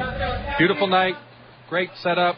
I think it's a great addition for the USL First Division. I don't know, everybody expected the place to be jammed and people hanging from the rafters, so to speak, with Romario playing tonight, but a little bit of a controversy here. They didn't know if he's going to be playing or not, I guess. Yeah, they didn't know, and gosh, there's so much going on today. Cinco de Mayo here down in Miami, and I know I left the hotel. It took me about an hour and a half to get here, and most people were going in a different direction. And that's 4.5 miles, I think, to the hotel, 4.5 miles. Right? So it's maybe bad timing on the game tonight, but certainly despite maybe what we expected, it's a very crowd filled in as the half went on, and I'd say there's maybe 5,000, 5,500 people here. So for a new franchise and a new stadium that people aren't used to coming to, I think it's pretty good. All right, couple of points here, Steve. That of course we don't get a whole lot of time here, but just briefly, pretty much a new team on the pitch for you. A lot of new names. Some of the very familiar names are gone, and the other thing at Paytech Park is going to be ready to go June 3rd. Well, new names, there's no doubt about it. We went in the locker room before the game, and we had these the bright yellow uniforms. I had to hesitate. I wasn't sure that was our team or Miami. I was wanting to call them gold, but you can't. They got to call them yellow, right? Yellow. They're yellow. They're beautiful. They're bright. So definitely, looking at the eyes of the players before the game, we had a little talk, and a lot of new faces. I'm going to get to know some of the guys on the road trip here, hopefully. But I'll tell you what, they've come out and played like a Rhinos team that we're used to seeing, and after the first 3 or 4 minutes where they were a little tentative, I thought they took it to Miami pretty well in the first half. Yeah. Excellent game so far. Vallo with a big save there. But, even though it's a very young team, there are still some familiar names, such as Vallo, such as Ball, a few names that have been around for a little while. No, and you know what? And the guys who are new, they're going to be big fan favorites in a hurry. I mean, we've got some good talent on this team, and it's going to be a fun team to watch. One thing I've noticed in training camp and tonight, boy, is this team well conditioned. They work awfully hard with a great pace. Yeah. All right, the other part, Paytech Park, opening June the 3rd. I've been over there on occasion and saw, a lot's being done. Obviously, a lot's being done each day, but it seems like there's still a lot to do. Well, it is, and that's the case when you have 30 days to go on a project. It seems like they hit it with a mountain of people, and they get it done. There's no doubt in the last week, with the weather we had, we came miles and miles of things around. So there's no doubt we're going to come right down to the wire, but there's no doubt we're going to be opening on June the 3rd. And again, I think the fans are going to be absolutely wowed with Paytech Park, the sight lines, the scoreboard, the atmosphere, the depth of the concourses, the beauty of the field. The field's gorgeous, the lighting's gorgeous. I just cannot wait for our team and for our fans to get there on June 3rd. It's going to be a new chapter in Rhinos history, and a really exciting one. All right, now the tickets, the individual game tickets are going on sale Saturday the 13th, I believe. Any idea what ticket situation is going to be? Well, I believe we're going to go on sale next Saturday with probably about 6,000, 6,500 seats to sell. I think we're going to probably be at about 6,000, 6,500 seats sold on May 13th. We've had a good pre-sale from our season ticket holders and some groups, and so plenty of seats to buy, but again, only half the stadium's going to be available. So I'd go down on Saturday early in the week the following and make sure you get your seats. Typically for an opening of a new stadium, the tickets should go very fast. Anything people need to know about the opening ceremonies, the opening night? Well, all I know is they're hard at work. It's going to be an elaborate ceremony. Obviously, we're going to have a lot of politicians there responsible for helping get the stadium built. We've got, a new marketing director, John Crabb, who's really put together, I think, a whole variety of fun festivities before the game and at halftime and during the game. So, I don't think it's going to be exactly your prototypical Rhino game of the past. I think there's going to be a lot of new looks promotionally, and certainly a lot of fun, a lot of pageantry on opening night to open the stadium. I noticed one thing right now. The big focus seems to be on that huge scoreboard. The uprights are in, and it looks like that's going to go in pretty quick. Oh, my gosh, yeah, that thing is mammoth. I mean, it's going to be so big, and the video screen is going to be so big and so vivid. It's going to be, really a showpiece of the stadium, and you're going to be able to see it from 490. So it's going to be major league in every respect, and I think one of the things you're going to notice right away when you walk in the front gates is that huge scoreboard staring you right in the face. Yeah. All right, Steve, thank you so much. Appreciate you coming up, and your thoughts on the team. How do you think they're going to fare here in the second half? I think we're going to carry the day here in the second half. I was worried about the first half. Certainly, it's anybody's game at this point, but I think you can tell we're a very well-conditioned team. and they seem awfully hungry. So I think we're going to come out of here in a very good position. All right. Good talking to you, Steve. Thanks so much. Thank you, Don. Steve Donner, CEO of the Raging Rhinos, and good news is Paytech Park will be opening up on June the 3rd, and hope you'll all be out for that game. Coming along in just a couple of moments will be the second half for Miami. It's a 1-0 lead for the Rhinos over Miami FC after one half of play, and this is the Rhinos Broadcast Network. Second half action just moments away here at Tropical Park Stadium in Miami. It is a 1-0 lead for the Rhinos over Miami FC after one half of play. And again, this is game one of the year. The 7 straight games in the month of May for Rochester continues on Sunday as the Rhinos a little hop across the pond to Puerto Rico. The game on Sunday, 5 o'clock is game time. Broadcast beginning at 4:30 on Sunday afternoon from Puerto Rico as the Rhinos will meet the Islanders. Again, that is Sunday, our next broadcast, beginning at 4:30 on Sunday afternoon with Joe Giuliano in our pregame show. So hope you'll be tuned in for that. And, of course, a lot of things coming up. Things to remind you about, which we'll be doing the whole month on our broadcast, about all of the things to think about and consider, such as there is still time to purchase a brick or a tile for the new Paytech Park. You can be a part of history forever with your brick or tile displayed on Dedication Lane at Paytech Park. And for information, call 454-KICK. Also, individual game tickets for the 2006 season going on sale Saturday, May 13th at 10 o'clock in the morning. Get tickets at Paytech Park box office. Again, the tickets at the Paytech Park box office. Ticketmaster.com or call Ticketmaster at 232-1900. Get those individual game tickets going on sale on May the 13th. And while we're talking about that, of course, make sure you're part of history. On June the 3rd, that's the inaugural game for Paytech Park. The first ever Rhinos game at their new home against the Virginia Beach Mariners. Everyone receiving thunder sticks. And, of course, there's post-game fireworks and a lot of festivities going on that night of June the 3rd. Don't miss it. Be part of history. Again, individual game tickets going on sale Saturday the 13th. We'll be getting underway with the second half in just a moment from Tropical Park Stadium after one half of play. It's the Rhinos 1, Miami FC nothing. And this is the Rhinos Broadcast Network. Players lining up for the start of the second half here tonight at Miami. And again, at Tropical Park Stadium, I'm Don Stevens. Certainly pleased to have you along for game one of the year for the Rhinos. And checking out, thank you very much, the official stat sheet handed to me. Shots, let's see. And they didn't tally him. 7 shots for Rochester and 8 shots for Miami FC. That's what they indicate on the official stat sheet, and they give the goal, of course, to John Ball. They did not list an assist in that first half of play. Looking out on the pitch, trying to see if there's any changes for the Rhinos. I don't see any changes. As up front, Delicate and Gbeke. And then we have Ball, Menyonger, Bonsu, and Juninho through the midfield. Defenders, Sanfilippo, Burtz, Pelguda, and Kraft. And, of course, in goal for the Rhinos, it will be Scott Vallow down to our right. It was Menyonger that drew the caution in the 36th minute. And then Burtz also picked up one in the 41st minute. So that's what that other fracas was across the way. Did not see the yellow card come out, but in the 41st minute, Burtz picked up a caution. So 2 cautions to the Rhinos here tonight. And checking out the numbers on the field for Miami FC, I do see one change as Diego Walsh is in the match. Played the last several years in Columbus and Kansas City in the MLS. So Walsh is in the 45th minute.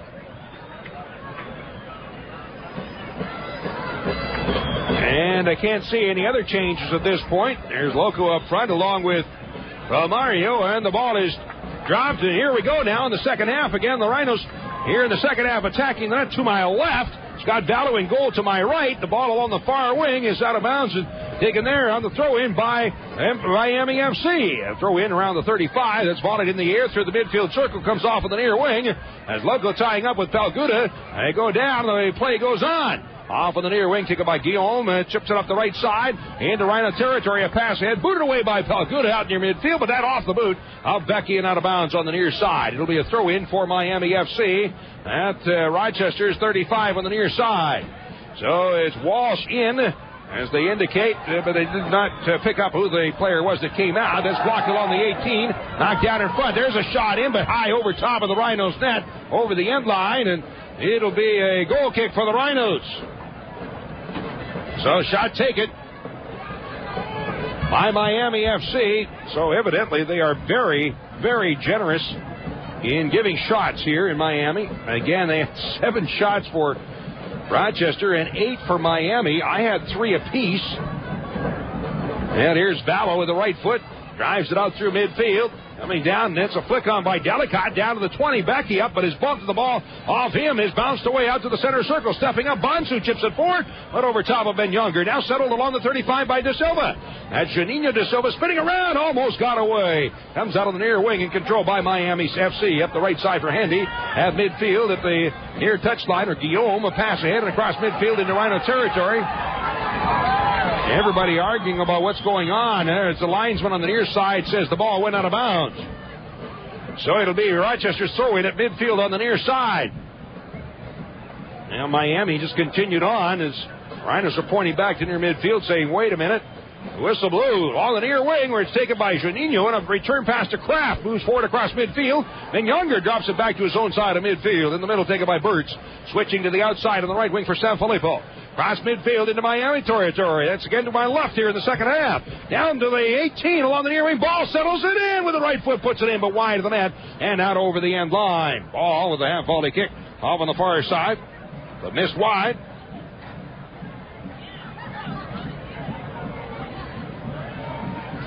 As the kick will be taken by goalkeeper Chris Doyle. Goes to the outside on the far wing. Brought forward at the 18. Turned to the outside to the middle. But after it, ball steals it away 20 yards out. Moving in with the right foot. Drives it in. Scores! Jog ball off the crossbar. Down the net on the left wing side. Puts it away. Ball with his second of the night. And the Rhinos take a 2-0 lead. Ball under the crossbar and down to the net. With the right foot from 20 yards out, puts it away, and the Rhinos have doubled their lead. Rochester's second goal in the 49th minute. As Ball picks up his second. And the ball out on the near side now brought away. Cross midfield by Miami FC. So the Rhinos, a big shot right there from John Ball.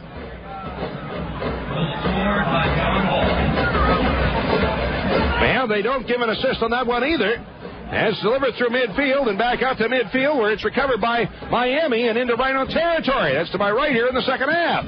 Moving in, a kick on the short out by Burtz and the ball out near midfield. Settled in the central circle by Younger. Ahead for Gbeke, turns it to the outside on the near wing and ball spinning around. Off of the near wing and through midfield.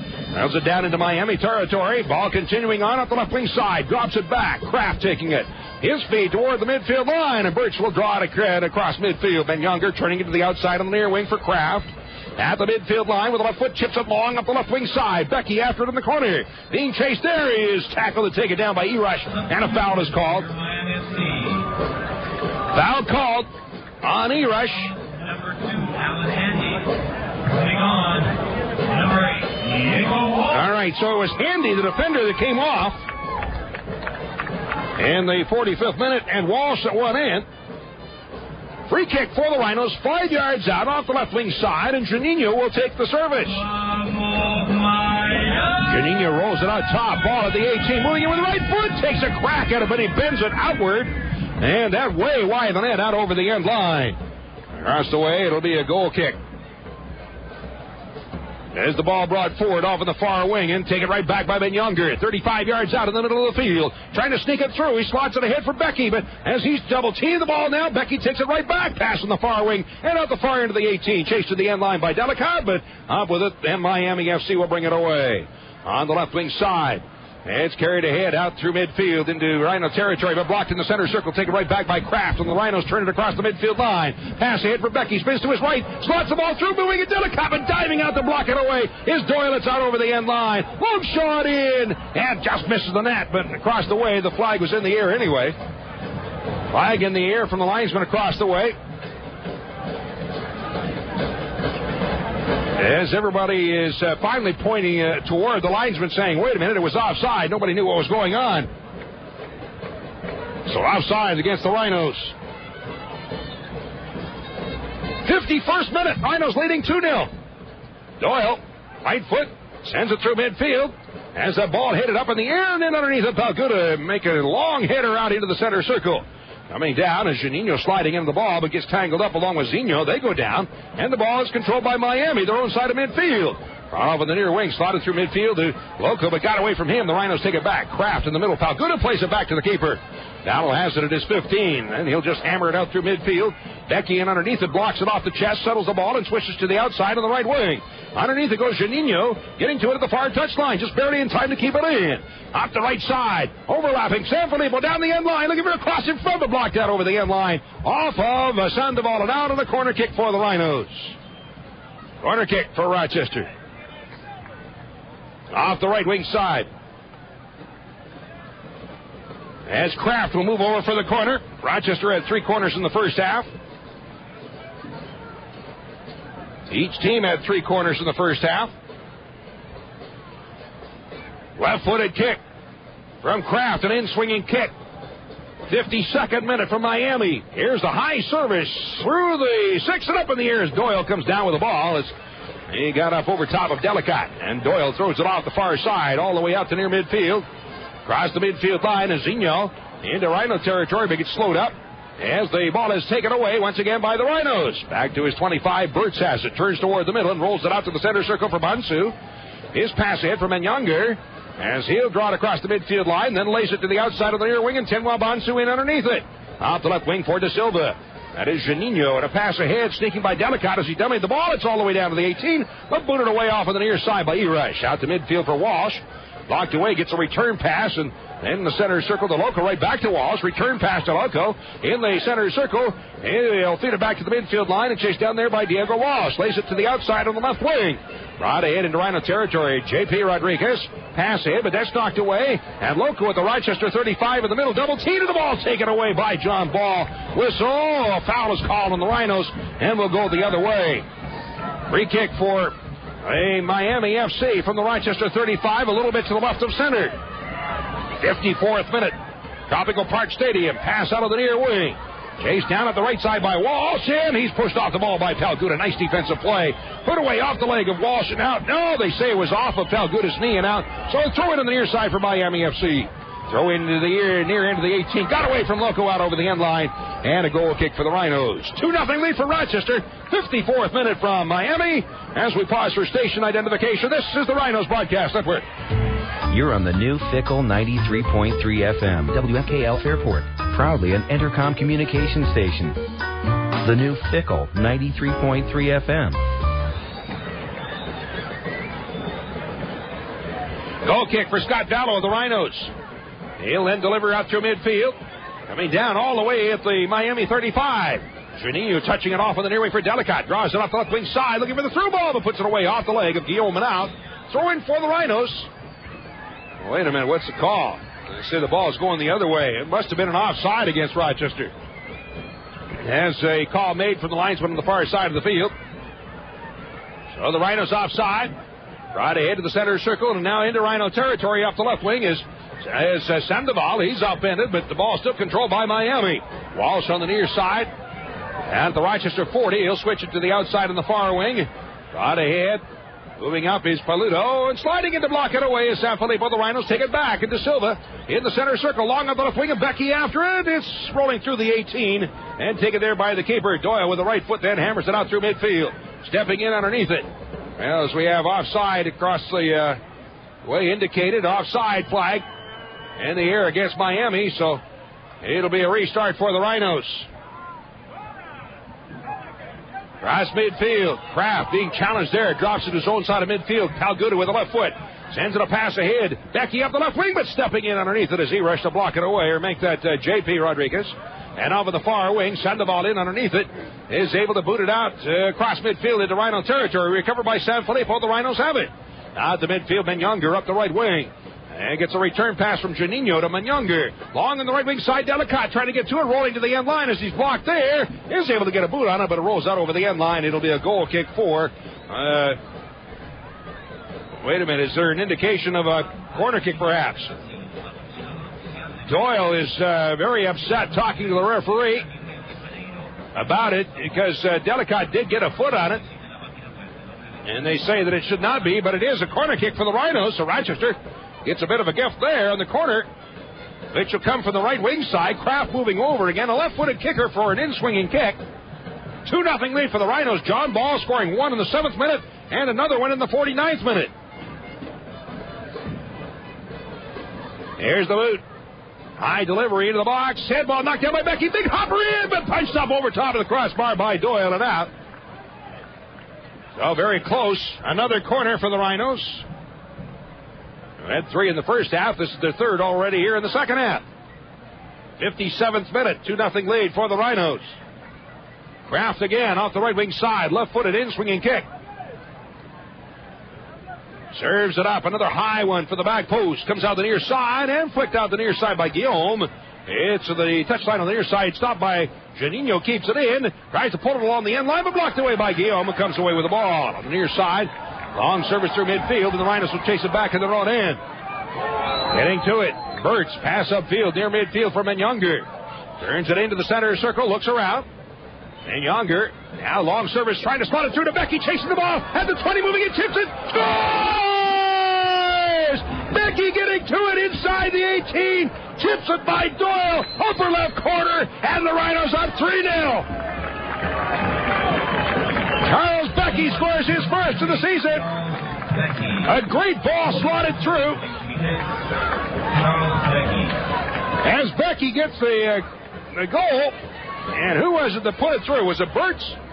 Somebody with a beautiful ball slotted it through. So once again, they don't award the assist. And that coming in the 58th minute. As Gbeke records his first of the season.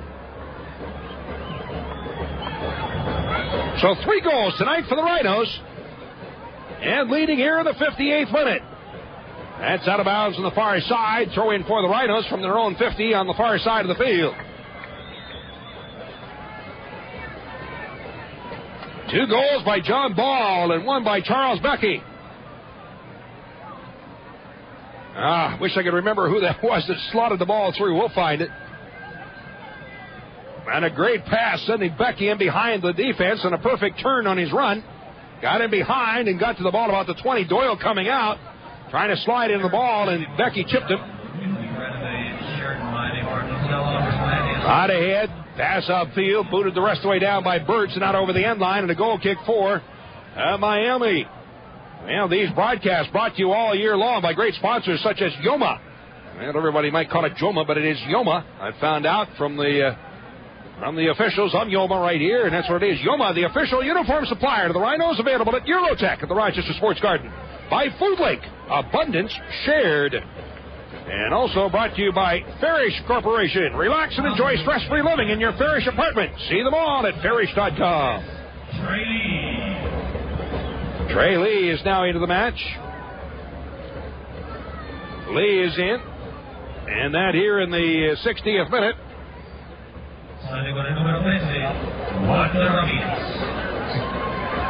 And the ball is delivered down inside the Rhino 18 on the far side.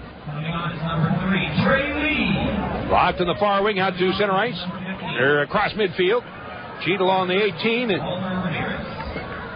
I'm trying to hear who is the one that came out. I think it was J.P. Rodriguez. They came out. Rodriguez, I believe, is the one to come out. And the ball is out over the end line, that off of Miami, so it'll be a corner kick on the far side of the field. Can't really hear the PA system very well. And trying to pick up what it is they're saying, as I don't have anybody else around me to fill me in on what's going on. All right, corner kick. Another one for the Rhinos off the right wing side. Looks like this time Menyonger is going to take the corner. Right-footed kicker. The Rhinos have taken a 3-0 lead. Menyonger, high service through the 6 out the near side. Head ball out over the end line.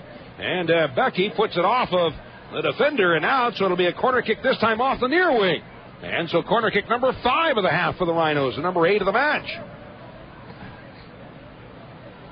Corner kick from the left wing side. Janino to take the corner with the right foot, in swinging kick. Serves it up, high floater through the 18 on the far side, up in the air.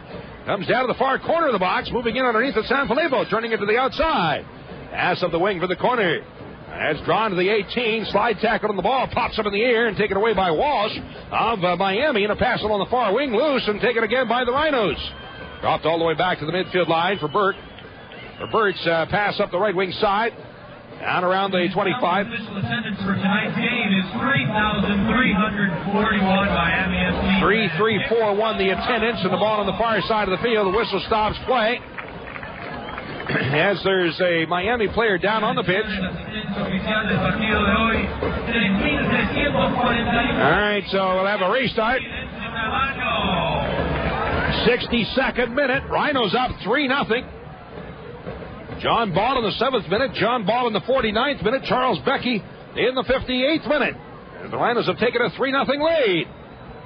On the way up the left wing side. Ball blocked in the middle by Ball. Then out the near wing, but taken again by Loco. Rodriguez, one-on-one. Challenge there by Kraft, and he shot off the leg of Kraft out over the end line, creating a corner kick to be taken by Miami. Off the right wing side. Corner kick. There it is along the 18, but headed away out of the box by Bonsu. Coming all the way down to the 35. Bonsu in underneath it, comes up and brings it away. Out the right wing across midfield. Long chip downfield, but getting back for it.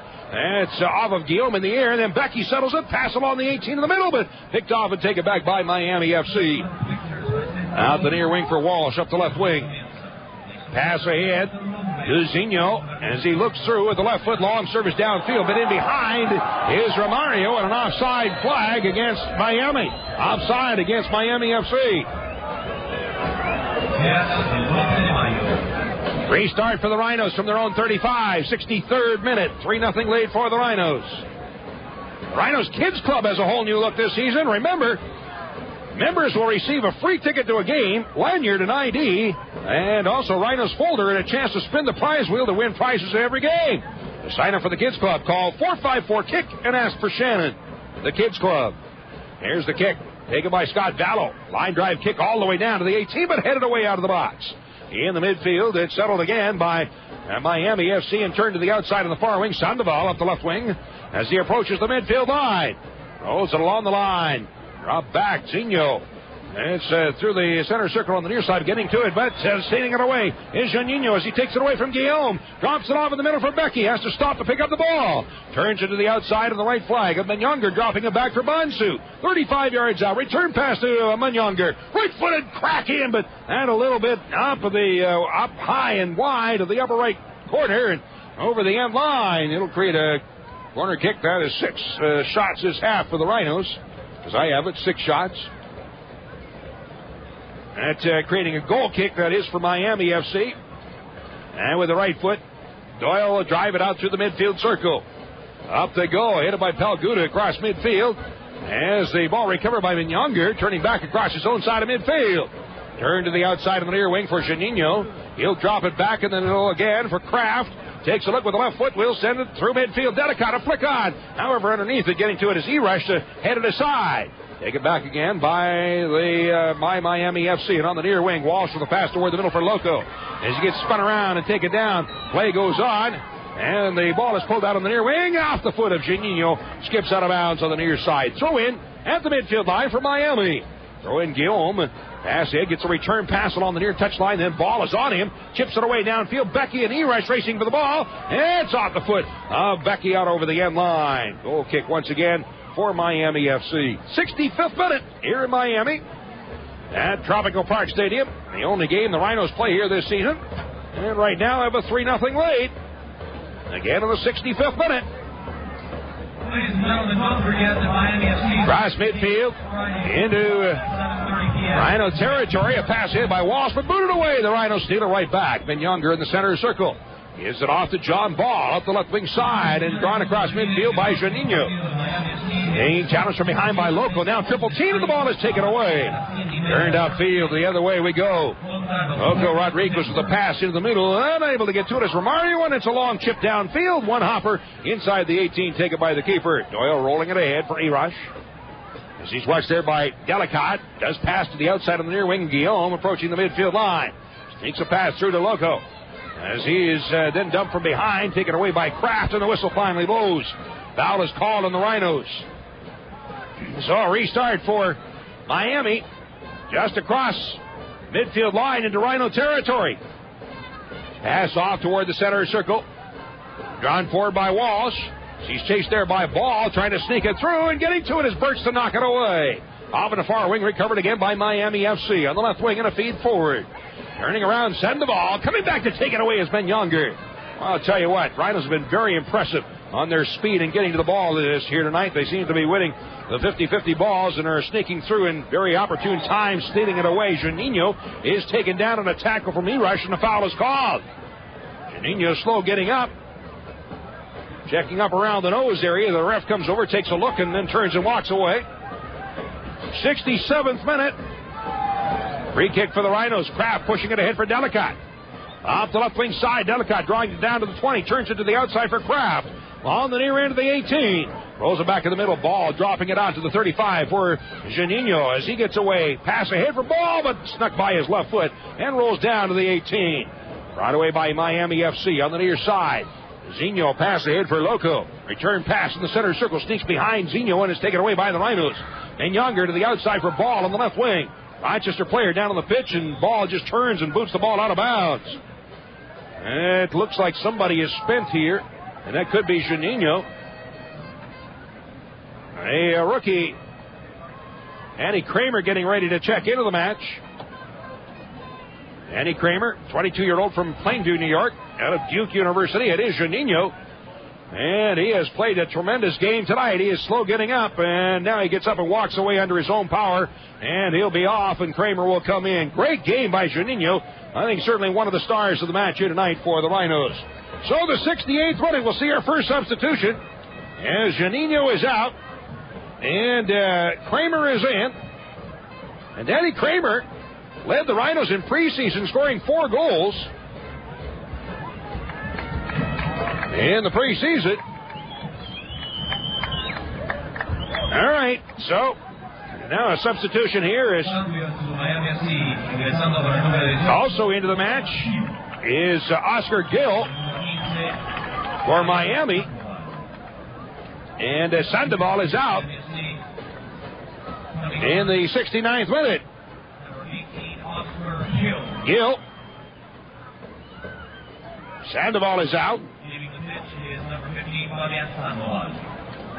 All right, so substitution there for Miami. Cross midfield, headed toward the middle. Underneath it, Zinho, but knocked away, and the Rhinos take it back. Through midfield and off on the near side, recovered again. Turned up the right wing and across midfield into Rhino territory. As with it, Gill trying to sneak it through for Loco, knocked away by Pelguda, and he got tangled up with his own man Younger, and the ball brought away. Gill through across the 18, takes a shot, but blocked away, and out to the 35. Moving in underneath it, Polito, as it rolls off on the far side, and recovered again by Miami, and fed down inside the 18. Roller all the way through inside the 6, where it's taken by Scott Vallow. Coming on is number 11, Nino Silva. Coming on is number 29, Danny Kramer. Ball booted away by Vallow through midfield, settled in the center circle. And brought ahead by Guillaume into Rhino territory up the right side. Trying to sneak through, looking to slot the ball through, but intercepted by Pelguda as he takes it away and chips it ahead for Younger. Approaching the center circle, long chip up the left wing side.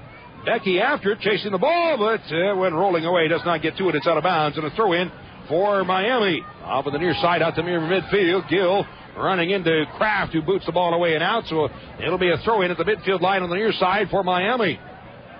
3-0 lead for the Rhinos, 70th minute. Stepping in is Bonsu, heads it away, but out of bounds again. Another throw in from about the same spot for Miami FC on the near side.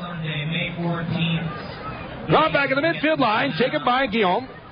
Stefan Guillaume, long switch off of the left wing side, underneath it. Backheel pass ahead by Romario, but that one knocked through, is taken away by Younger, and then he's hauled down as the foul is called and a free kick for the Rhinos from their own 35. So the Rhinos will have the restart. 3-0 lead for Rochester. An impressive season opener thus far for the Rhinos here tonight. Long kick downfield by Birch, going long to the outside on the right wing for Kramer.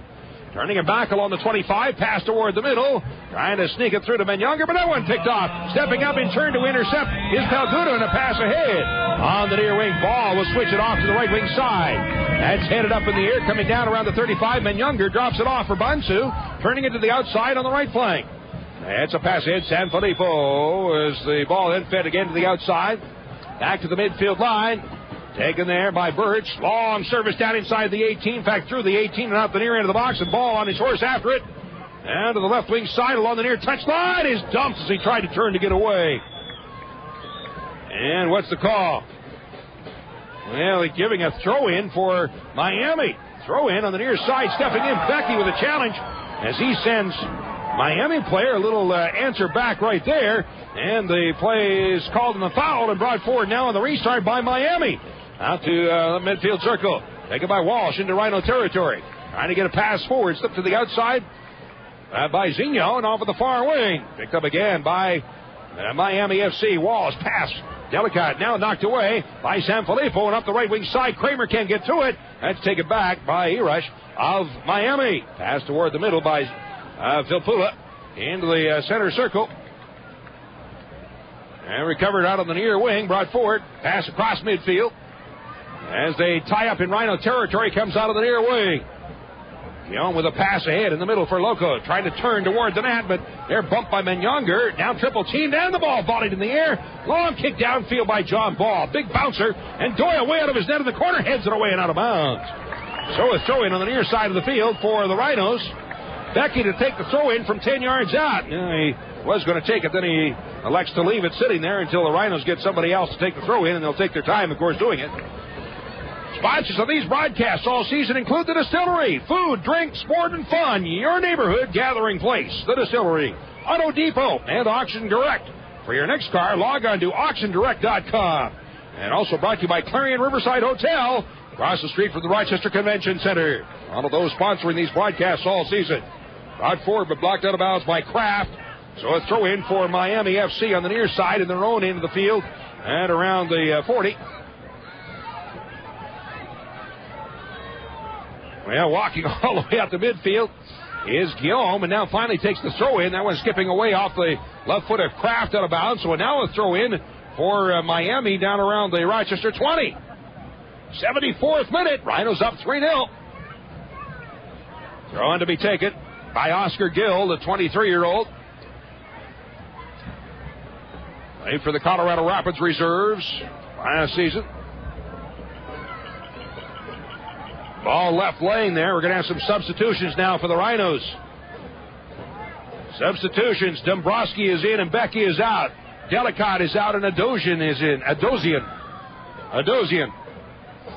I asked him how to say it. So here in the 74th minute substitutions, Adosian is in. Dombrowski is in.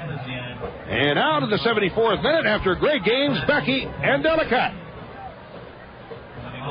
That's 3 subs on the night made for the Rhinos. All right, back for it. On the left wing side, controlled by Miami FC along the 40, dropping back toward midfield and now into the center circle for Walsh. Drawing it forward. Looks like Menyonger moving up to a forward spot as Dombrowski challenging, and the ball slipped down inside the 18, picked up on the second hop by Vallo. Rhinos have the ball. Vallo waits for the players to move away. Now high volley kick through midfield all the way down to around the Miami 25. Headed toward the middle. And this brought forward by Miami FC. 75th minute. Rhinos leading 3-0.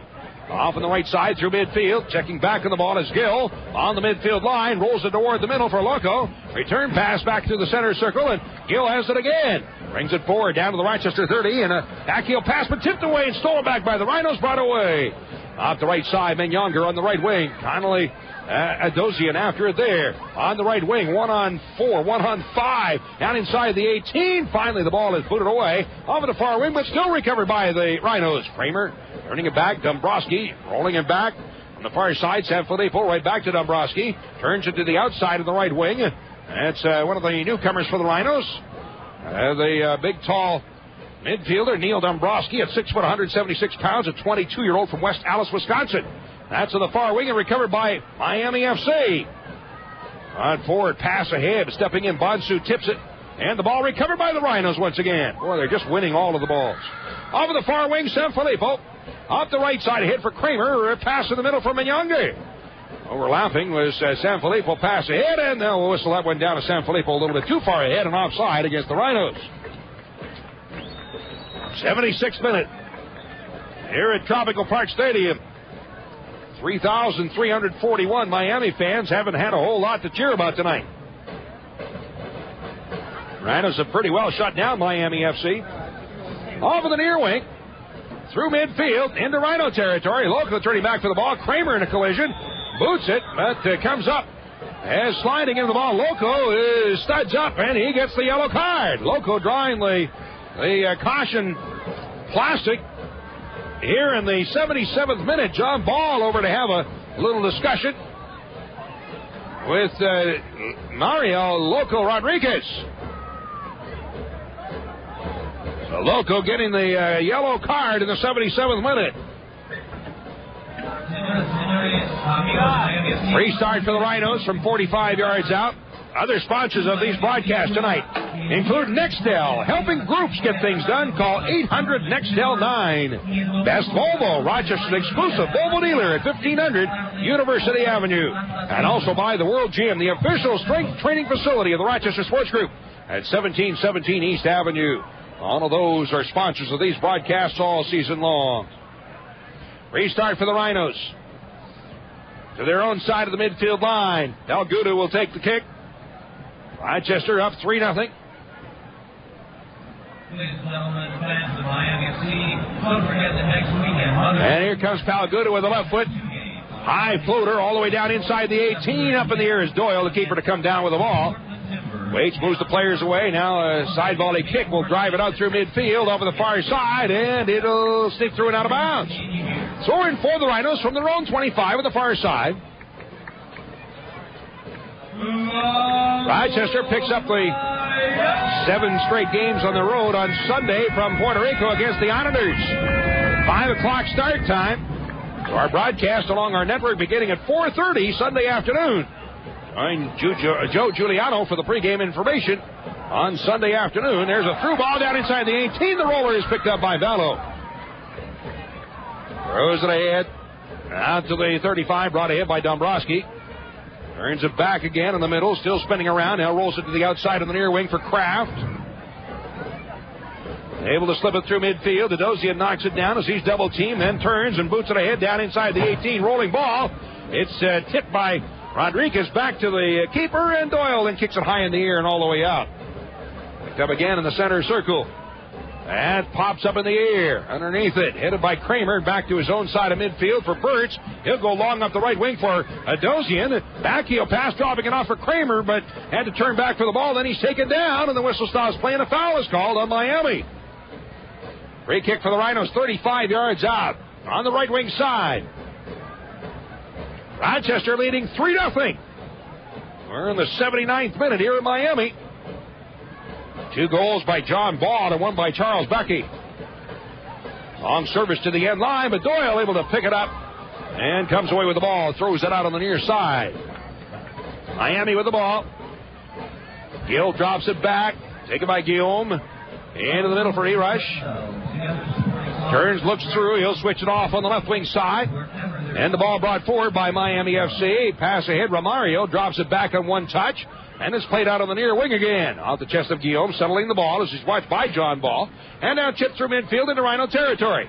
Off of the near wing, trying to get away as Gill spinning around. As the ball, that was Zinho rather, dropped back to near midfield and in the center circle. Turning around with it is Walsh. Drops it off in the circle, brought ahead. J.P. Rodriguez with a pass through, and the ball is slotted inside the 18. Out to dive on it as Vallo comes down with the ball at the 6. Has it. 80th minute now from Miami. And the Rhinos, as time rolls by, getting more and more comfortable with their 3-0 lead. Long ball flighted downfield. Adosian off his header, pops up in the air, moving in. Menyonger nods it forward, but that's recovered by Miami at their own 20. Switch to the outside of the near wing. After it is Guillaume. As he's watched, able to pull it by Ball out of the near side, then past Kraft on the near wing, but moving in, Palguda boots it away into the stands. So it'll be a throw-in on the near side of the field for Miami. At the Rochester 45 on the near side. And we have the referee coming over to the 4th official. They're talking about something. And the referee, in turn, coming over to Gill. Gill is, looks like going into the book. for something. He turns and says something to the fourth official. The linesman is also there. Yes, Gill drawing the yellow here in the 81st minute, or something he did.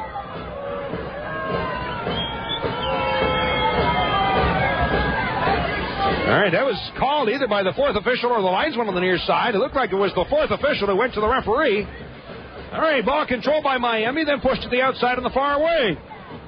At the midfield line. Drawn ahead into Rhino territory and blocked away by Burtz out of the far wing. And Burtz has played an extremely strong game. Rod Ford.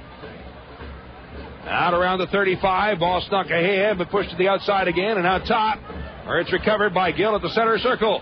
Hung up the right wing side. A hit for Guillaume. Turning, looking ahead. Still has the ball. Trying to sneak it through. A pass in the middle. Taken away Bonsu. Up the left wing side and Adosian ahead. He'll draw it down to the 30. Turns to the outside after the ball. It's just a little too far ahead. As sliding in on it is Doyle. Nice opportunity there by Connolly Doyle. Adosian. And he's going to be a fun one to watch this year. Connolly Adosian, 27-year-old, originally from Lagos, Nigeria. Played for New England in the MLS last year. And the long ball downfield into Rhino territory. Pass ahead in the center circle. Push to the outside. Again through the circle. His ball switches to the outside of the right wing. And flight a little bit too far ahead for Kramer. It's out of bounds. Throw in for Miami FC on the far side. Cross midfield. Taken by the Rhinos. Drop back to the defensive road. Chipped by Burst ahead. Gets a head ball right back from Dombrowski to the outside for Sanfilippo. Now long service downfield. And it's flighted down inside the 18 where it's taken by Doyle. So the Miami keeper with the ball will throw it off on the far wing. Checking back to pick it up is Walsh. Turns to the outside along the left wing side out to the midfield line. After it on the far wing is tied up there is Zeno, and the ball played through the middle and off on the near wing. Miami out to the midfield line. A hit for Gill. Into Rhino territory. Watched there by Menyonger. Pass ahead on the right side. After it. Here's a long kick in by Polito and right into the arms of Ballo, who comes up with the ball and holds on. Waits for the players to move away. He'll take his time. Be very happy to do so. Now high volley kick through midfield. Big bouncer in underneath it. Adosian heads it to the outside for Kramer. Return pass. Adosian moving in. Turns to the outside. Spinning around. His help catches that. Drops it off in the middle. Younger to the outside at the near end of the 18. It's ball spinning up the left wing, drawing it toward the end line. And draws it all the way to the corner. He'll waste as much time as possible. And it's kicked away and out of bounds off of Loco. Well, they said that Ball touched it last. Ball wants it for the throw-in, but the referee saying no, it goes the other way. So his ball comes out the near side, moving in. Kraft heads it away, but then it's booted up in the air and out to the midfield line. Burt's in underneath it, nods it forward up the left wing side. Ahead with it, Kraft on the left wing. Pass ahead. Ball sneaks it through on the near side, carried forward by Adosian. Off the left wing to the corner. As he'll draw it down to the end line, looking for the cross in front, but blocked away. Off the defender and out over the end line, and a corner kick for the Rhinos. As Menyonger will be coming over to take the corner for the Rhinos. It'll be corner kick number 6 of the half, number 9 of the night. 85th minute, 3-0 lead for the Rhinos. Goals in the 7th, 49th, and 58th minutes. Off in the corner. Ball tying up again, is wasting as much time as possible. Man, he has had a strong game tonight. John Ball has played superbly. Well, once again, they say the ball was off of Ball, so it'll be a throw-in for Miami. The referee might be a little confused as to which color which team is wearing. I'm not sure. Pass it on the 18. Rod ahead out of the box. J.P. Rodriguez off on the far side. It's a return pass and feeds it to the outside again, and a feed up the left wing by Romario. Return pass drops it down to Rodriguez as he'll begin to move it out toward midfield. Feed ahead toward the center circle. Switch to the outside of the near wing for Guillaume. And now into Rhino territory. Turned up the right wing as Gill trying to get away from Kraft. Stops and turns it off at the 20. Drops it back on the near side for Guillaume. Long high service down inside the 18, but headed away by Sanfilippo. Out the far end of the box. There's a slow roller in. Scooped up. And he's 2 by Vallo. He'll hold on. So Miami FC gets the ball through, but that's about it. As it's covered up and held on to by the Rhinos. Rhinos home opener June 3rd against Virginia Beach. The Rattlers home opener. Then will be on Saturday, June 10th. Lacrosse action at Paytech Park against the Long Island Lizard. First 5,000 fans receive a Rattlers t-shirt. the home season opener for the Rattlers again on Saturday, June the 10th. Corner kick off the right wing side for the Rhinos as the ball was out over the end line. Rochester, another corner. And it looks like Ben Younger will take the corner. Now we see another Rochester player coming over as they talk it over. Well, he does pass it to whoever that player is who's just going to try and tie it up in the corner and waste as much time as possible. Well, that's exactly what the Rhinos are trying to do, is to watch every second they can tick off the clock. Rock forward out to the midfield line. Cross the Rhinos into Rhino territory. Pass in the middle for Loco. Turns it to the outside. Gill chasing after it to the Rhino 35 and moving up on the left flank. Taken by Walsh. Drops it back again on the far wing for Rodriguez into the center circle for Polito. He'll then fade it off. It's a pass to the outside on the left wing and brought forward by Miami. Chipped down along the 18. Headed away by Bonsu and out. And Younger passing the near side for Nadosian. Turning back to the ball. Spins it to the outside. Chased down by Kraft up the left wing from his own 35 for the Rhinos. On a pass in from Younger.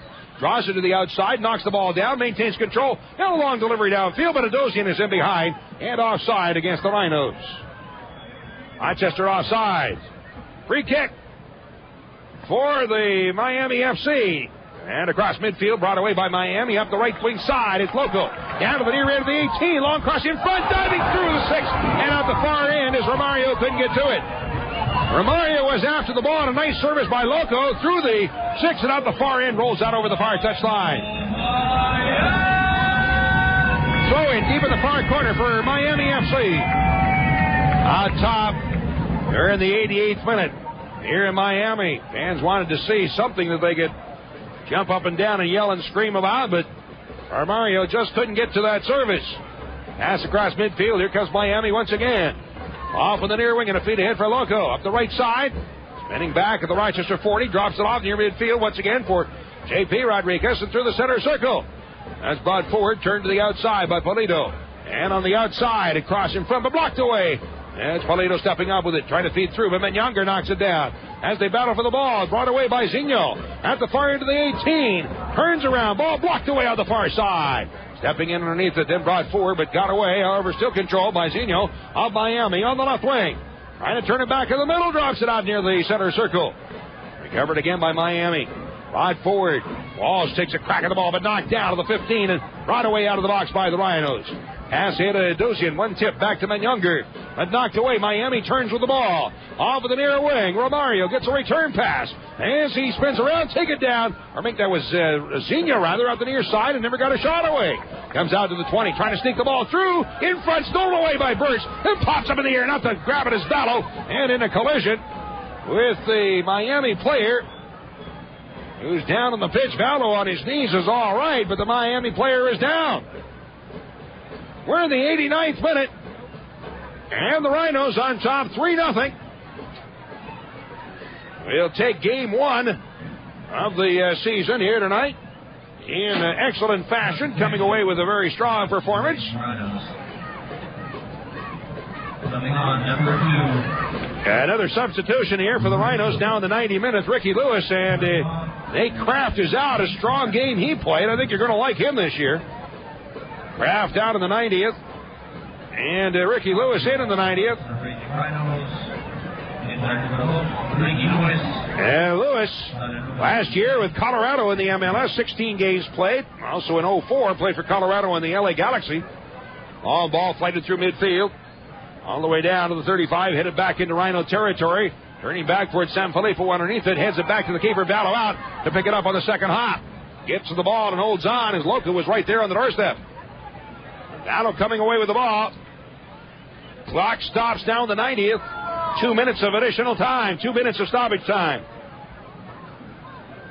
All the way downfield, recovered by the keeper Doyle inside of his own 6. Turns it along the end line. As the whistle to stop play, they're saying the ball was over the end line. It'll be a corner kick for the Rhinos. So Doyle did not stop it in time. Corner kick for the Rhinos off the right wing side. As the fans heading for the exits here. And here's the service. Bounced away out over the end line. Another corner for the Rhinos. Corner to be taken once again by Ricky Lewis. 9 corners this half, 12 in the match for the Rhinos. Lewis draws it in the corner. We look forward to seeing you next week. And goes down and out off of Lewis. So it'll be 7:30 p.m. What they call it? They're calling a foul, I guess, on Lewis across the way. So restart for Miami FC as the ball is brought forward by Miami. Out near midfield, on the near side, Loco across midfield to Guillaume, dropping it off. JP Rodriguez at the midfield line, drawing it forward. Being chased behind by Younger. And a pass to the outside for Loco on the near wing. As he's chased there by Lewis, he'll drop it back at midfield. Feed up the right wing side by Guillaume, but getting to it. Then Younger with a left foot boots it away through and downfield. Back for it. Doyle coming outside of his 18. The keeper plays it up the near wing for Guillaume. About a minute or so to go in stoppage time. Taken away by Dombrowski, but the foul is called on Lewis, so it'll be a free kick for Miami. At the Rochester 40, and a feed through in front, stepping into block it, and across midfield is Bonsu. Almost got away, but couldn't quite get away. Take it back once again, and cross midfield into Rhino territory is Miami. As the ball blocked away and out by Adozian out of bounds. And the whistle blows, and that is it. And the Rhinos come away with a huge win tonight. Coming up with a victory in Game 1 of the season. A tremendous victory for the Rhinos. Outstanding performance both offensively and defensively. Final score tonight from Miami and Tropical Park Stadium.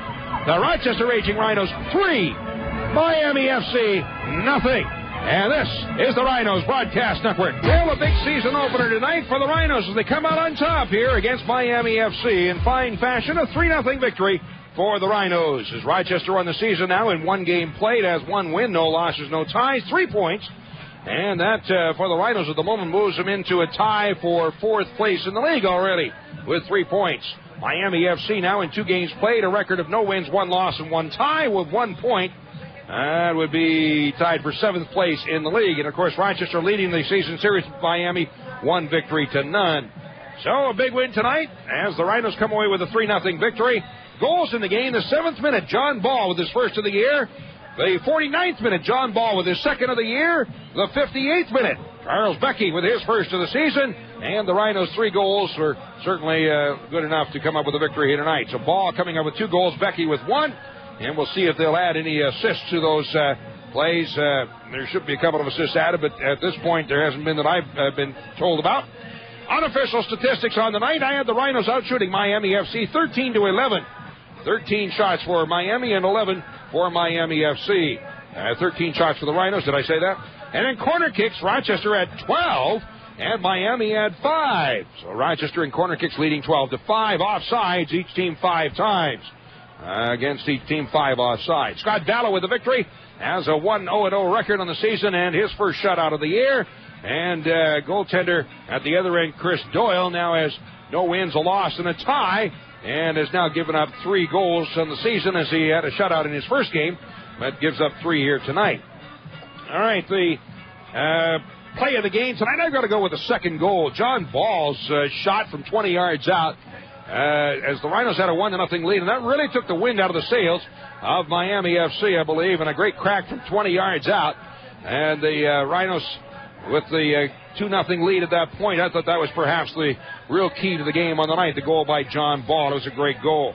The player of the game, you know what, I've got to go with John Ball. I thought he had a tremendous game tonight, not only with the goals, but all over the place, all evening long, and interceptions and playmaking, and he had just an extremely strong game for John Ball here this evening. The Pellegrinos sub of the game. Connolly Adozian coming into the game had a couple of opportunities, a couple of looks at net, and created some opportunities, and I think he's going to be a fun one to watch. So we'll call Adozian tonight the Pellegrinos sub of the game. All right, this is going to wrap it up for us tonight from Tropical Park Stadium. Joe Giuliano will be along in a little bit to continue on with the post-game festivities. And they'll be taking your phone calls in a little bit. He'll be joined by Soccer Sam. And great night it was here in Miami tonight for the Rhinos. Very strong performance coming out on top with a shutout of Miami FC. I'm Don Stevens. Thanks a lot for being along tonight. Final score from Miami. The Rochester Rhinos 3, Miami FC 0. And this is the Rhinos Broadcast Network. This is the Rhinos post-game show. It's time for the scoring recap and the stats from tonight's game. I'm Joe Giuliano, your pregame and postgame host for the 2006 radio season. What a game tonight. What a way to start your season. Away from home, game one of 7 in a row on the road. The Rhinos score big. 3 goals tonight over Miami FC. The scoring took place 1 in the first half, 2 in the second half, and I think Don Stevens accurately giving player of the game to John Ball tonight. What a great turnout for the Rochester Rhinos tonight, away from home, blasting the home team, Miami FC. We've got tapes of all 3 goals here, so let's go to the first goal that the Rhinos scored tonight. In the 7th minute, John Ball scoring for the Rhinos. The long throw-in by Kenny Burtz. Apparently, Don mentioned that Gbeke may have got a piece of that ball before John Ball was able to strike it into the net. This is the 7th minute, Rochester's first goal of the night by John Ball. And here's the throw-in. High down inside to the 6. A head ball in, but knocked down in front of the score! That's booted in by Ball as the ball was knocked down at the 6 and was off of Gbeke, and then Ball with the right foot puts it away. The Rhinos draw first blood, scoring here in the 7th minute and take a 1-0 lead. And again, in South Florida, they do not give out assists, I guess. Gbeke may be the one credited with the assist on the official stat sheet. We'll check into that tonight as we go on here with the post-game show.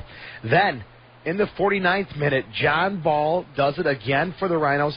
And from the broadcast, from the call in Miami, it sounds like it's a beautiful right-footed blast under the crossbar from about 20 yards out.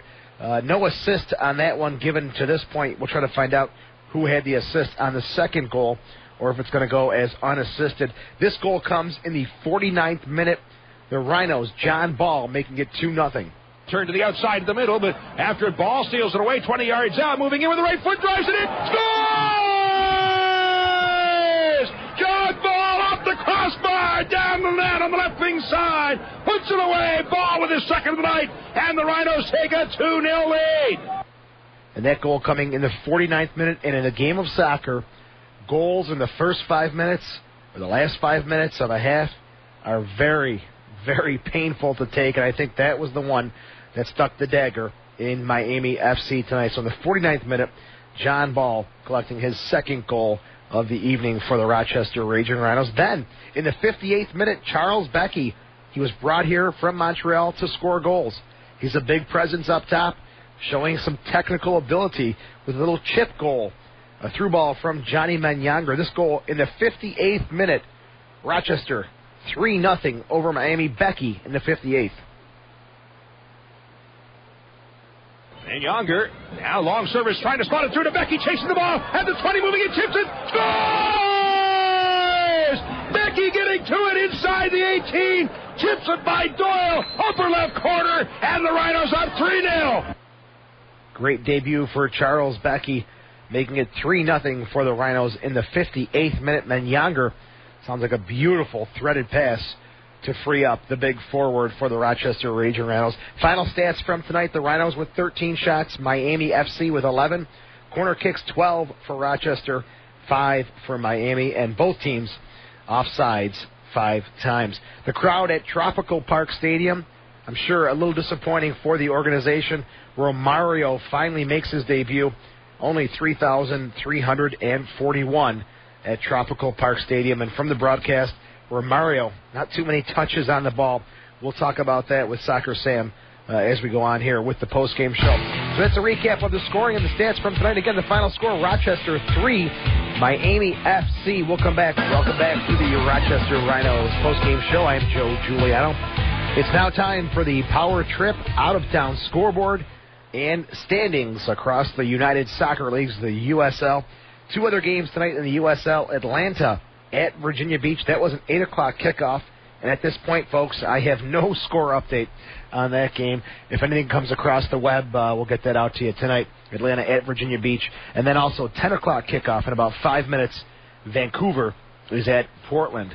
Also, some stats and standings now from the USL First Division. Vancouver still atop of the table with 6 points. The Rhinos now move into 4th place with 3 points. Miami FC stuck with 1 point. They've played 2 games. Their record is no wins, 1 loss, and 1 tie. The Rhinos are now 1-0. They're perfect in 2006. This has been the Power Trip Out of Town Scoreboard and Standings. We'll come back and speak with Soccer Sam, who is down in beautiful Miami, Florida. This is Rhino Soccer. Time to hear from you, the fans. You've waited a very long time. It's been a long off season. There's been a lot of talk about Paytech Park, about the Rhinos starting off with 7 games on the road. Well, this is day 1. This is game 1 for you to sound off. Rochester, 3-0 over Miami tonight in the first of 7 straight road trips. Give us a call, 222-9393. Again, this is the Nextel Direct call-in show. Would love to hear from you, the fans. Again, 222-9393. Get me off to a good start here on the Rhinos post-game show. Let's go right to the phones and speak with TJ on the line here. Hi, TJ. Oh, hey, Sammy. What's up, guys? Great game. I enjoyed listening to it. It's great to have the guys back. And I would have to tend to agree with the news people about what they said about it would be a new team and the new breed of way back when. But, boy, these boys proved us wrong. TJ, did you expect 3 goals from the Rhinos tonight in their first game away from home? Yes, it was great. I enjoyed it. And do you know, Joe, how many Rhino fans were there tonight? That I don't know. That's why we're going to try and connect with Soccer Sam.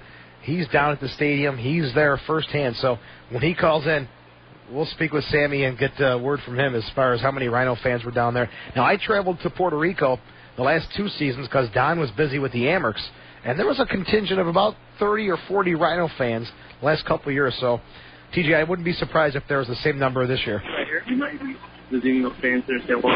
All right, TJ, thanks for the call. Again, the number here is 222-9393. Let's go back to the phones. Soccer Sam has reconnected with us here. Sammy, what a game tonight. Rhinos 3-0 over Miami.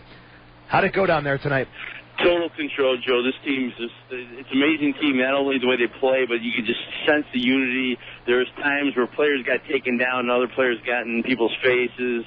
And just right now they're visiting with the 20 or 30 of the Rhino fans that flew or drove up here, and all the new guys are basically getting introduced to all these new people. But the uniforms, I'm talking killer bees.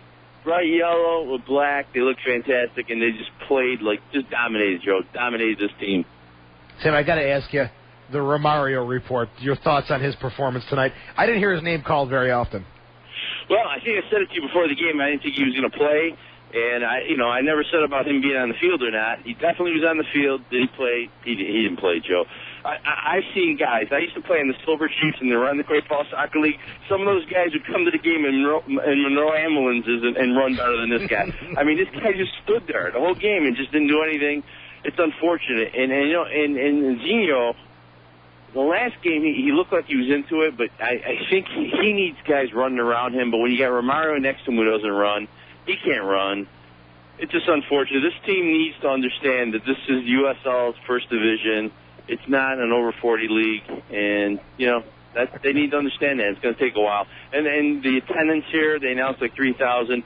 So I don't think that name means much out here anymore for whatever reason. So they need to decide if they want to compete in this league. My prediction is Romario, Zinho, another 4 or 5 games, they could see the door in Miami. I think it'll be their choice. Sammy, you're going to stay on the phone with us, right? Yeah, and guys. I have players lined up ready to go as soon as you give me the cue. All right, and we got Scott on line too. And I just want to tell you guys, because I know we're talking Rhino soccer, but it's big time for NHL playoffs too. Buffalo Sabres just won in overtime, 7-6, baby. Beat the Ottawa Senators 1-0. One game. We're not here to talk about the Sabres. I know. I'm just telling you. We're talking soccer. Rhinos. Make sure that never happens again, please. Don't ever talk about hockey on a soccer show. It gets me sick. I love you, Sammy. I love you. We got Scott on line for you. Hey, Scott. Welcome to the post-game show. How are you? Scott, are you there? Yeah, I'm here. How you doing? Welcome to the show. Good. Hey, Joe. How are you? Good. How are you? Good. I'm from the firehouse. Remember, I helped you out with the accident. How's your truck feeling? Yes, Scott. I want to say thank you very much. You're a huge help. No and problem, my brother. First-class guy. Hey, how you been? Good. How about you? Excellent. Listen, I just want to talk about the Rhinos here. Off to a great start. It's been a long time since we had a good, strong start like this. And Don Stevens, excellent. I mean, just hearing his voice brings back some good memories. But we're off to a good start, and I like the lineup. Lord Calloway's done great, and I'm just looking forward to a great season with you guys. Well, Scott, I appreciate the call, and once again, thanks for your help. You're huge. You're a first-class guy. We'll talk about Callaway and the rest of the guys tonight. Anything else? Nothing else. I know you got players lined up. I just wanted to say hi to you, Joe, and hi to all the fans out there, and I'm looking for a great season. All right, Scott, thanks for the call. Great talking to you tonight. Again, this is the Nextel Direct call-in show. Now, I know Sammy's down in Miami. He's got some players lined up. Sammy, let's not keep these guys waiting. Who do we got we can't let these guys wait. On deck here? One of my players of the game is Scott Pelguda, number 20 in the back, just controlled back there. Just made it look smooth. Guarding one of the legends of the game, or playing with one of the legends of the game, or two of the legends of the game. Scott, your thoughts of tonight's game? Well, first of all, it was obviously a dream start to the season. To come down here and win 3-0, that was just a fantastic result. Not only to score 3 goals, but not give up anything at the back as well, and to do it against a pretty quality team. Obviously, they're new, but they're still a good side. So it was a great result for us. Scott, this is your roommate from Puerto Rico last year. How are you? Joey, how you doing? Very good. Listen, what an incredible start tonight. I didn't hear your name called very often during the broadcast, but I guess when you're a defender, if your name isn't getting called very often, you're doing your job. You're marking the Romarios and the Zinos. Was it as challenging as we thought it was going to be against those world-class players?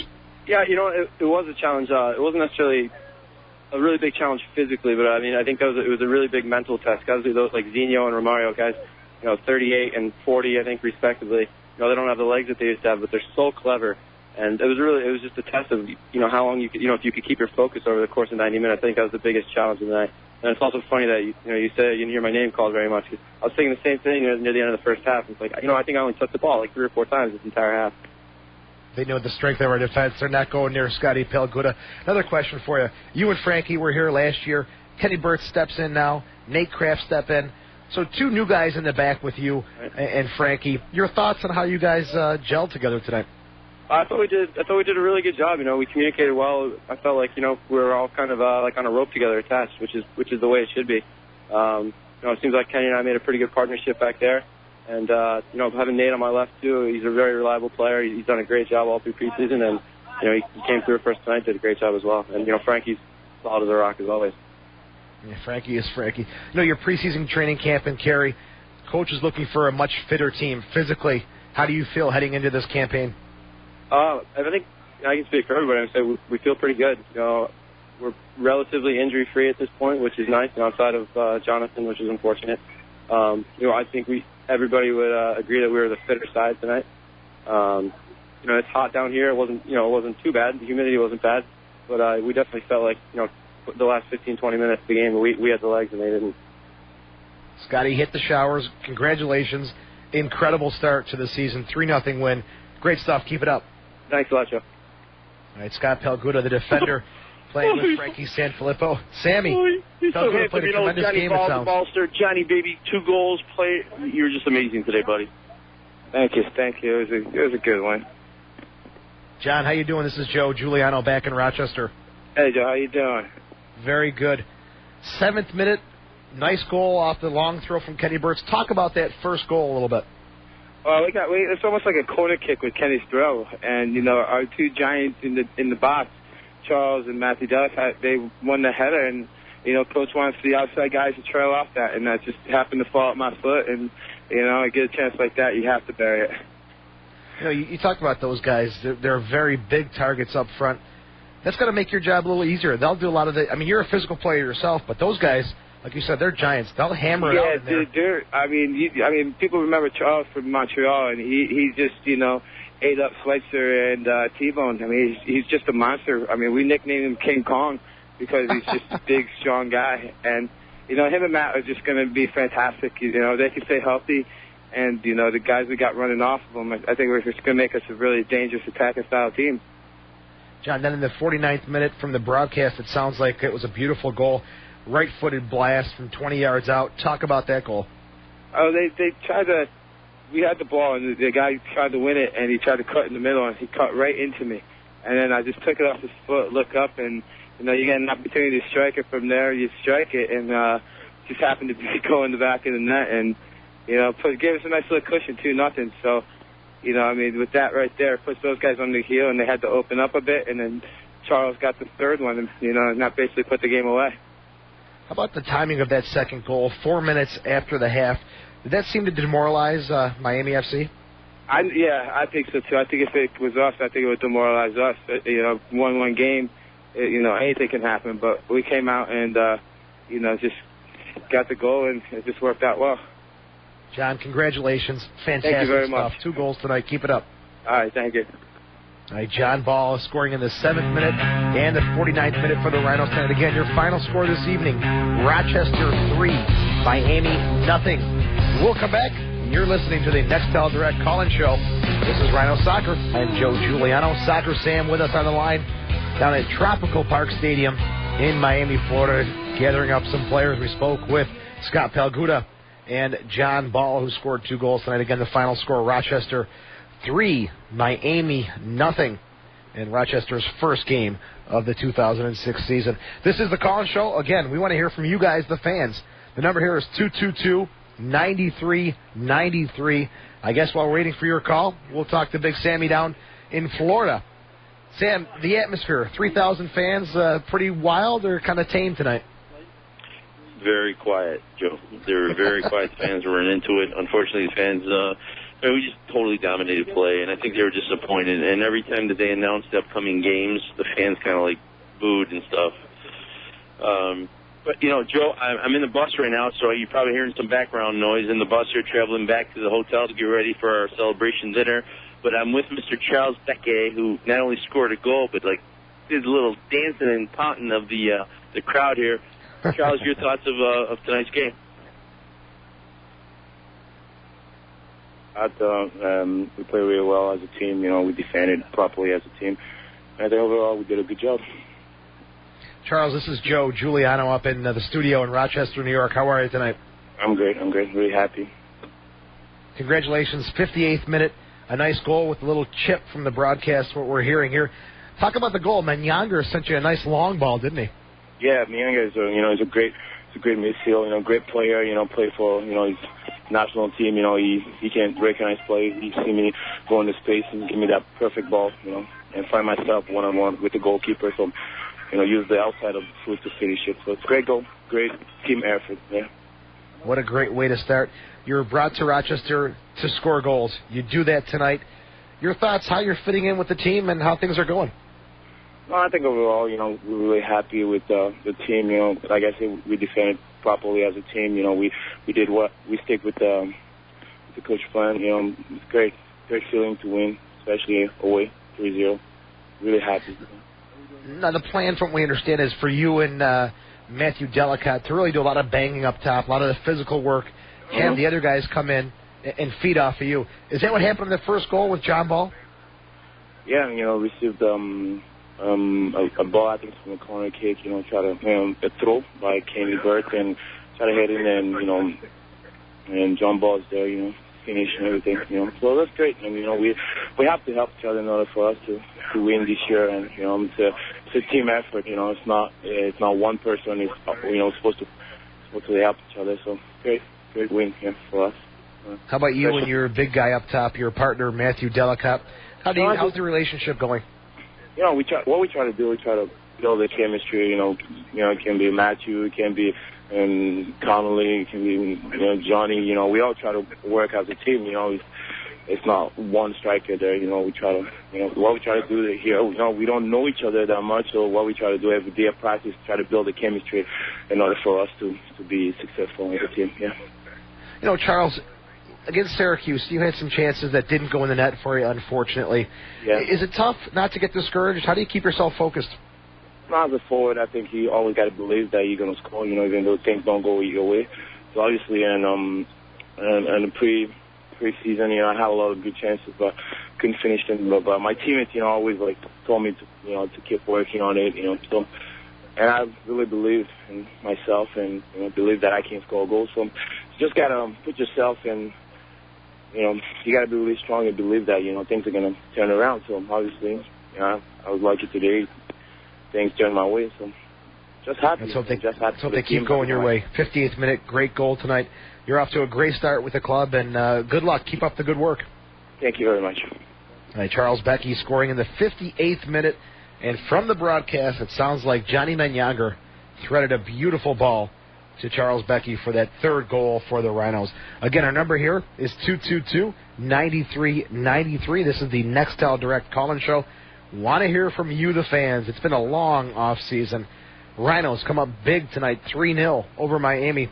Now's your time to shine, and let's discuss what happened tonight down in Miami at Tropical Park Stadium. Sammy, you back with us? I'm with you, Joey.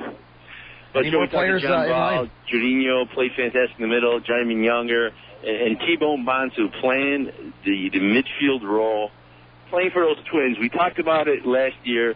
The Twins were born on a road trip. They're celebrating their first birthday coming up next week. And let's talk to Mr. T-Bone about his performance tonight and how he felt playing in the middle. This is T-Bone Bonsu. Yes, how are you? T-Bone, this is Joe up in Rochester. Congratulations. Yes. Great way to start the year. Thank you so much. You know, let's talk about your position, defensive midfielder tonight. Is that a position that's a little awkward for you, or are you pretty much comfortable in that role? Well, actually, for me, it's very good to be ready to be part of the team. It doesn't matter where the coach feels me, because I've been there, I've played that role last year, and even sometimes when I play with the national team, depends on the coach where he feels if I can fit on the team. You were with the team last year. Many changes, to say the least. How's the team coming together? I mean, it's a new team, but since last year's team total was different, and this year's team is more of a youth team, which we have, which is better for our past games. We have based on attacking. We don't have to sit and hold, so we are just playing with the pace, which is the difference with last year's. Tonight's match, did you have a specific marking assignment, whether it be Romario or Zinho? Yeah, just like Zinho mainly, but I was covering that the hole in the midfield, but mainly Zinho. So whoever was coming, was their key player, I think mainly with everything they wanted to go through him, but I had to close him down most of the time. It sounds like you did a great job doing that. The defense holding up well. Scott Vallow had two new defenders in front of him tonight. You played in a position that, we saw you play more as a defender last year. But I think everyone played well together, and you guys sound like you came together just at the right time. Yeah, I mean, it's just like, as I've said, I'm always ready to be challenging myself every day, so I don't prepare myself to be in one position. As last year, I played in right back, central defense, and the midfield as well. So mainly I'm a player who is a player who can play mainly in that defensive positions. And T-Bone, off the field, you got some good news, I understand, with your children, the twins. You want to say hi to anybody back here in Rochester? Yeah, I just love them, and probably next month they'll be, this month actually, they'll be turning 1 year, and I love the people in Rochester. I've got much help, and that's why I decided to come back, because of the love people in Rochester. Well, we're glad to have you back. You're off to a great start. Congratulations, and we'll talk to you soon. All right, thank you so much. T-Bone Bonsu down in Miami on the bus with Soccer Sam. The number here again is 222-9393. Let's go back to the phones, and we have a caller. Hey, Bill, how you doing tonight? Hey, very good. Well, it's great to talk to you guys again this year. My son and I have been waiting and waiting. He keeps saying, when's the first game? When's the first game? I'm sorry, you got to wait 7 games before the opening game at Paytech. So he keeps going, when's June 3rd? When's June 3rd? So we're all excited about it. Good to see a nice win. I am trying to keep a little scorecard here because there's so many new faces and names, and it's going to take us all a little while, I think, to really kind of get to know everybody. But it sounds, at least the one thing that seems to be very stable, it seems to be the defense. Names that we know, and names that seem to have some history, it seems to be the backfield.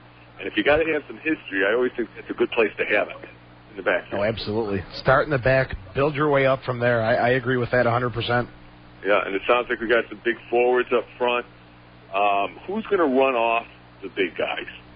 Oh, Johnny Manyanger, John Ball did it tonight. Perfect example on the throw-in from Kenny Burtz. It sounded like Gbeke got in there, kind of was getting the dirty work done, and the ball bounced to him, and it worked out perfect. Right. Well, and Frankie Sanfilippo, too, is just overlapping a lot and making that happen. So that's what I think is going to work off of those guys. Well, I think that's one of the things that my son actually mentioned was he just loves the way Sanfilippo kind of makes that outside run. And, if the midfielders can hold the ball a little bit and allow those outside wing backs to come up and do some overlaps and do some nice runs, it's going to be fun. Because you can cross that ball into the big guys and feed it off to the smaller guys. So, we're really looking forward to it, Sammy. We're really looking forward to it. Great. Sammy, against a team like Miami, 40-year-old Romario, Zinho pushing 40 here pretty soon, those guys aren't going to track back. So did that overlapping run from the Sanfilippos and I think Kraft on the outside, did that cause some trouble for Miami tonight? Oh, definitely. The whole game that was happening, and you think that by the second half they would try to work on that, but they just Juninho and I'm sorry, Juninho was tracking back all the time, but Romario and then the local there, Rodriguez, they just kind of stood up top like old school soccer. You just wait in the middle of the field waiting for the ball to come back to you, and it's that's how your defense has all the time in the world to kind of overlap if they want. And those guys just kind of hanging out, waiting, waving their hands. Hey, I'm open when you get the ball. But interesting. Yeah, well, that's not going to work in Puerto Rico. I expect much more pace and stronger defending from Puerto Rico, don't you, Sam? I definitely. I think Puerto Rico is going to be a bigger challenge. But after seeing this team play Montreal last week, we just totally dominated. I don't know what would happen if Montreal's weaker, if they were more fired up, or we're just amazing. And right now it looks like we're just an amazing team. The chemistry here, Lori Calloway's 3 a day, breakfast, lunch, dinner, keeping these guys together, becoming a family. You could sense it. When Charles Gbeke scored his goal, came over to the bench, hugged everyone. There's a lot of team chemistry here. Bill, anything else? We lost Bill. Number here again is 222-9393. Back to the phones, and we have, check out this name, folks, Divin' Dan. How you doing? I'm doing wonderful tonight. How are you? Very good. Thanks for the call. Now, tell me the name, Divin' Dan. Where's that come from? Well, that comes from Soccer Sam Fantuzzo. Sam, you on the line? I am. Divin' Danny Nisco, Silver Chief goalkeeper for 20 years. Danny, I'll tell you, these guys, a couple of them reminded me of some of the Silver Chiefs. Well, that's what I heard. I wasn't listening to you earlier, but I heard you made a reference to us Silver Chiefs climbing out of the ambulance. I just wanted to shout out to you.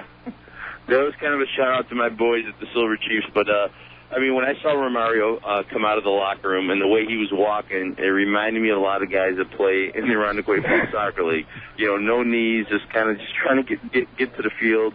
And that's kind of how he played. He got the ball, just quick released it, didn't want to get hurt, didn't want to break a sweat.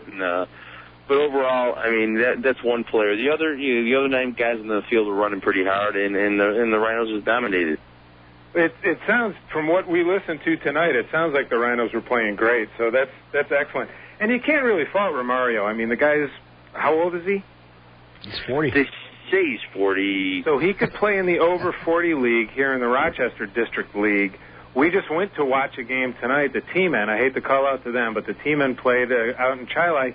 And those over 40 guys are going 100 miles an hour. They're playing their hearts out. They're slide tackling, giving it up. You can't fault Romario for wanting to come out and play against teams like the Rhinos. Sounds great. It was great, but I think it's been a while where Romario's played against the aggressive young defenders like we have on this team. They sound like they're a big bunch of boys. It should be fun watching them play at the new stadium.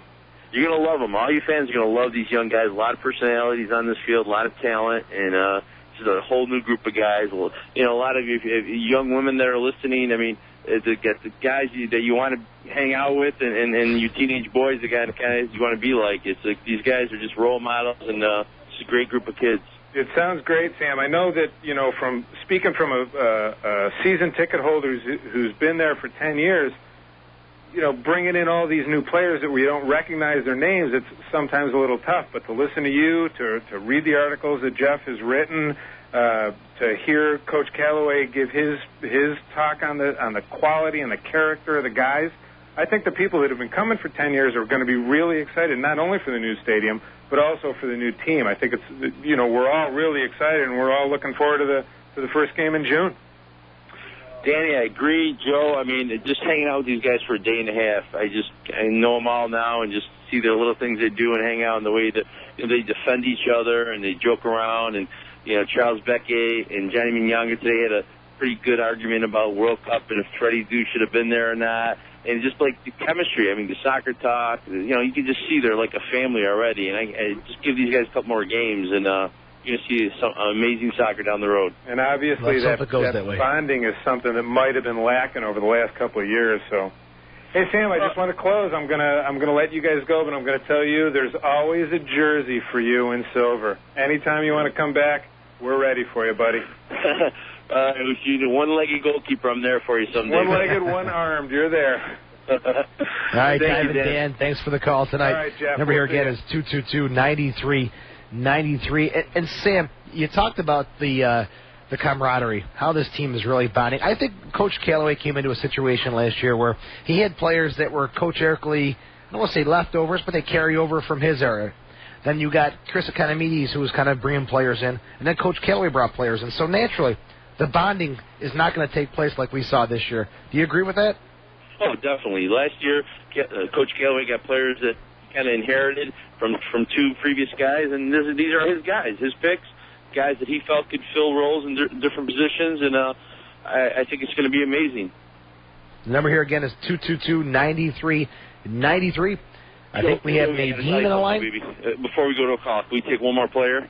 Oh, sure, go ahead. We're about to depart the bus. I got my mobile system here going. I got Matthew Delicat. Matthew played up top tonight with Charles Gbeke. And just these two powerful forwards up top. We haven't seen that in this league in years. Matthew, your thoughts of tonight? They call you Deli. I have a problem calling you Deli because whenever I say that, I think of a sandwich, and I got a eating disorder. But your thoughts of tonight's game? I was very happy. A little disappointed that I didn't score a goal, but of course the main thing is that we won, and I'm just very happy to get off to a great start. Came out with a great performance and a great win. Matthew, this is Joe up in Rochester in the studio. Congratulations on the win. Your debut for the Rhinos here in 2006, a 3-0 win over Miami. Although you didn't score, your thoughts on your first regular season action? I was very happy. Like I said, I didn't get the goal, but I'm sure that's going to come. The main thing is that the team got the 3 points and off to a great start. I thought myself and Charles as well up front, we won a lot of balls in the air and caused them problems, and maybe could have stuck another couple away. So overall, very happy with my performance, other than not getting a goal, and the team's performance. It was a great start. Let's talk about some of the things that the coach tells you and Charles before the game. Is he looking for you guys to do the dirty work and have the Menyangers and the John Balls come in and feed off of that stuff? Yeah, basically, we're going to knock balls down, and they've got to be in there for the second balls, and that's how we got the first goal, which got us off to a great start. So when we got guys like that around us, as long as they're going to win those second balls, it makes it a lot easier for us rather than being up there alone. So I think we're going to score a lot of goals like that this year. We're going to score a lot of goals, from some of the nice play like John's second one. Matthew, you joined the Rhinos from Richmond after doing a job on us last year. Your preseason regimen here with the Rhinos this year was pretty difficult. Has this been the most difficult training camp you've been a part of? Yeah, it has. I mean, I've had some tough training camps back in college, but they were 2 weeks. So this has been a good 5 week, 6 week tour days, and we've only had a couple of days off in that whole time. So I mean, everyone's worked really hard, but it's been a good challenge, and I mean, everyone's fit. We came down here and played in this hot weather, which we're not used to, and I think everyone lasted the 90, and it was great, and that fitness showed. So it's definitely been one of the hardest camps, but it's been fun, and it's been great getting into good shape. You've got another match coming up in hot weather Sunday in Puerto Rico. Your brief thoughts on that game against Puerto Rico? Well, we've got the 3 points here, so we've got to get this. Forget about this game now and get on with the next one. We travel down there early in the morning and just hopefully get some good rest in, and just prepare for Sunday and just go out the same way. Hopefully we can get an early goal and get on top of them, and then hopefully put them away. So, it's just, we're looking for 6 points this weekend. We've got half that done, so we're going to go down there looking for another 3 points. Well, Matthew, get rested and get fired up for that game on Sunday against Puerto Rico. Congratulations on the 3-0 win. You guys are off to a great start. Thank you. It's Matthew Delicott, the strike partner with Charles Gbeke. Again, the Rhinos winning tonight 3-0 over Miami. Our number here is 222-9393. Let's go back to the phones. And I believe we have Iggy on the line. Iggy, how are you tonight? Hey, pretty good. I listened to the game, and what really helped me was, envision what was going on is watching the scrimmages, the preseason games. And like I told Sam at the last one at MCC, I hate to be Laurie Calloway this year because, by getting rid of all the, quote-unquote sacred cows that we had on the team, he made it a tougher job himself. I didn't see anybody weak out there, and for us. And, it just makes it harder as a coach to cut anybody, when you don't have any sentimentality attached. It's just basically skill and speed and, power.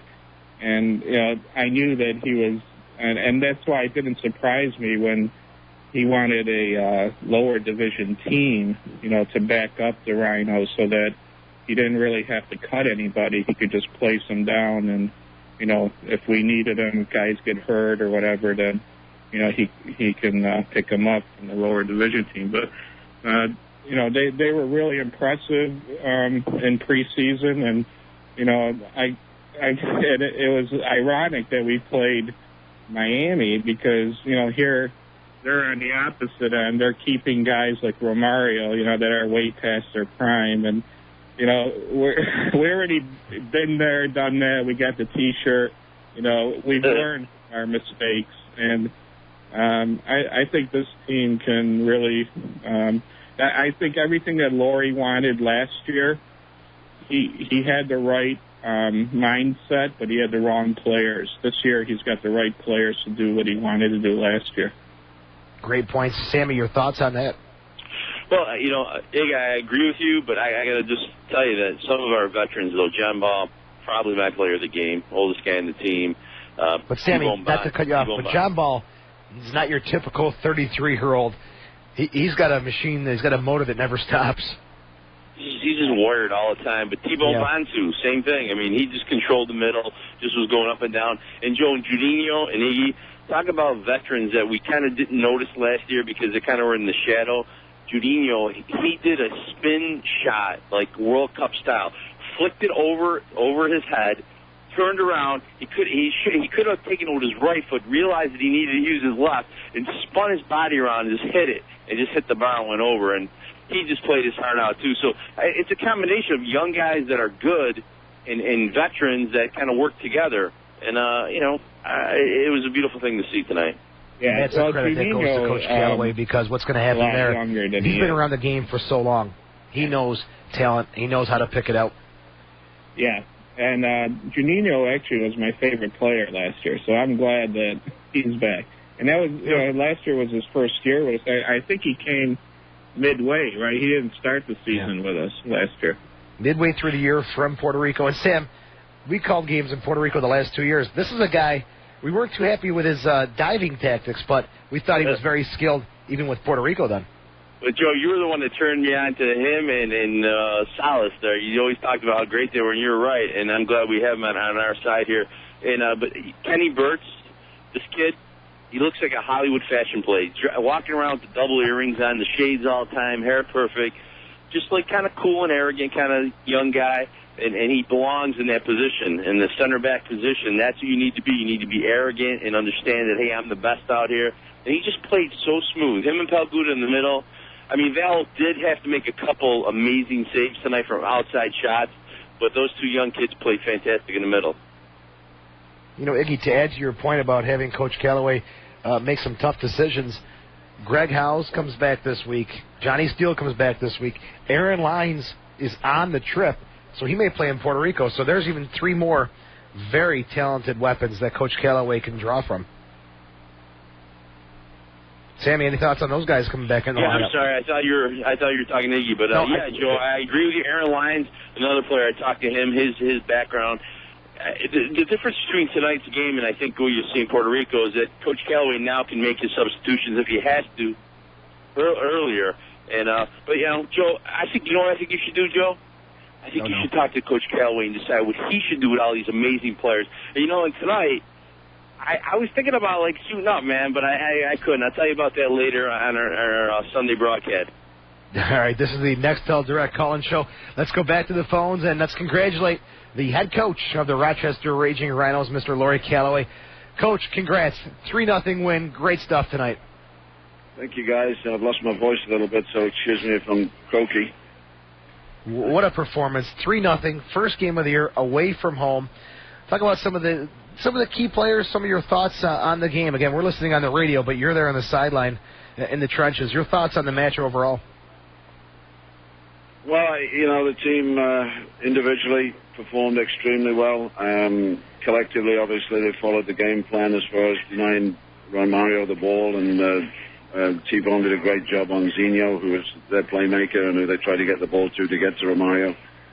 But I shouldn't single anybody out individually because everybody was phenomenal. Just tremendous performance. And I think the fact that we were able to get that early goal deflated them somewhat because they started well. They had a good crowd. And they were sharp and looked like they meant business. But the goal took the steam out of them. They came back into it right at the end, and then Valo made a great... They didn't come back into it, but they made one chance. Valo made a great save, which maybe gave them a little life, but the John Ball's second goal, which was an absolute cracker, just killed them stone dead, and you could just see there... I think we were always going to win the game anyway in the second half because we were so much fitter. Our fitness is tremendous. We've worked hard specifically on that. And for all of those reasons, I think that the result really after the 6th minute was never in doubt. Coach, you've got a great knowledge of the game of soccer. Romario, he's 40 years old. Did you expect more from him tonight, or is that pretty much what you thought he was going to do? Romario's always been the same. He walks around in the box, and he's always had tremendous... the Brazilian national team aren't too bad. And some of the Barcelonas and this world that he's played for aren't too bad either. So they've always been able to get in the ball. With all due respect to Miami, and they are a good team, they're not quite Barcelona or the Brazilian national team or, some of the other great teams he's played for. So Romario's Romario. You've got to get him the ball. He's not going to go and get it. He's not going to score spectacular goals, picking the ball up at the halfway line and dribbling past people. He's a poacher. He's a goal scorer in the box. They really weren't able to get him the ball, and that's why we were successful against him. Plus the fact he is, 37 years old. He's no spring chicken anymore, so it's not as easy for him as it was, I'm sure. He still looks in very, very good condition, however. Doesn't look much different from the way he looked in the World Cup in '94. Interesting comment there. Kenny Burtz, Sammy is pretty high on his performance tonight. Hit a long throw-in leading to the goal by John Ball. Played in the middle tonight defensively. Your thoughts on the rookie's performance? I thought Burtz and Palguta were absolutely phenomenal. Rodriguez was much more effective for them than Romario. He's a busier player. He's skillful. He's fast. And we didn't man-mark Romario. We didn't man-mark Rodriguez. We zoned, and whoever took the responsibility on the one, the other one took the responsibility on the other. And I thought Palguta and Burtz were both outstanding. Nate Kraft on the left did a great job. Yeah. Nate Kraft did a great job on the left, and Frankie Sanfilippo did a great job on the right. So the defense was tremendous, and one of the keys, obviously, was T-Bone's performance just in front of the back four on shadowing and marking and closing out Zinho, who is still a great player if allowed time and space to play. Coach Bolanos out for the season with the ACL injury. Your tactical adjustments there with Bolanos out, Juninho now shifts to the middle. What's going on with that situation?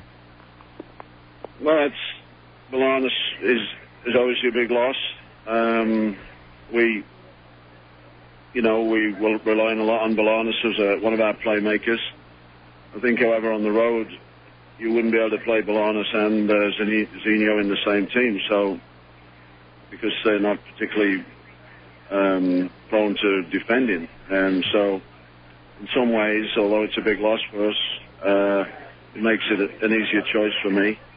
I'd like to have seen them both at home together, obviously, and the performances that we've been able to put on it on Paytech. And I know Jonathan's devastated, and we're devastated for him, and I'm sure the fans will miss him. But hopefully we'll be back as good as new next year, and we'll see him again. Coach, it sounds like Frankie Sanfilippo, John Ball, were running down the flanks like crazy tonight. Do you expect Puerto Rico to maybe be a little tougher defensively than Miami? Well, if they've scouted us, I'm sure Puerto Rico will be aware of the fact that we get people forward. Frankie in particular tonight did a great job getting around the back. John Ball was busy all night, got himself into goal scoring positions. I'm sure they had somebody here. So we'll see. But, if we play like that, then obviously it's going to be tougher for us. It's the second game. They're fresh. But if we play like that and the mentality is good and the belief is there, I think then we should be able to get a result. You brought two big forwards in this year in Matthew Delicott and Charles Gbeke. Your thoughts on the Giants up front tonight? They had no answer. They're small in the back. And they had no answer to Gbeke and Matthew Delicott all night long. We could have had a few more goals from their aerial dominance. First goal obviously came from that knockdown for the second ball for Ball, and a couple of other great opportunities that their keeper did well to save from flick-ons, Gbeke to Matthew on one occasion and vice versa, and then both of them being able to get Ball and Monyonga in on different situations where they look very, very dangerous. Coach, great start on the field tonight. Off the field, if the fans in Rochester want to know, what's the travel schedule? Are you guys going to Puerto Rico tomorrow, or is it a Sunday morning flight? No, we leave very early in the morning. We've got an 8 o'clock flight. We've got to be at the airport about 5:30 or something like that. And so we'll be up at around 4:30 or 5 o'clock. So it's the guys are all eating right now. We're feeding them at an Olive Garden here, and it's about 5 minutes from the hotel, so we're going to get them.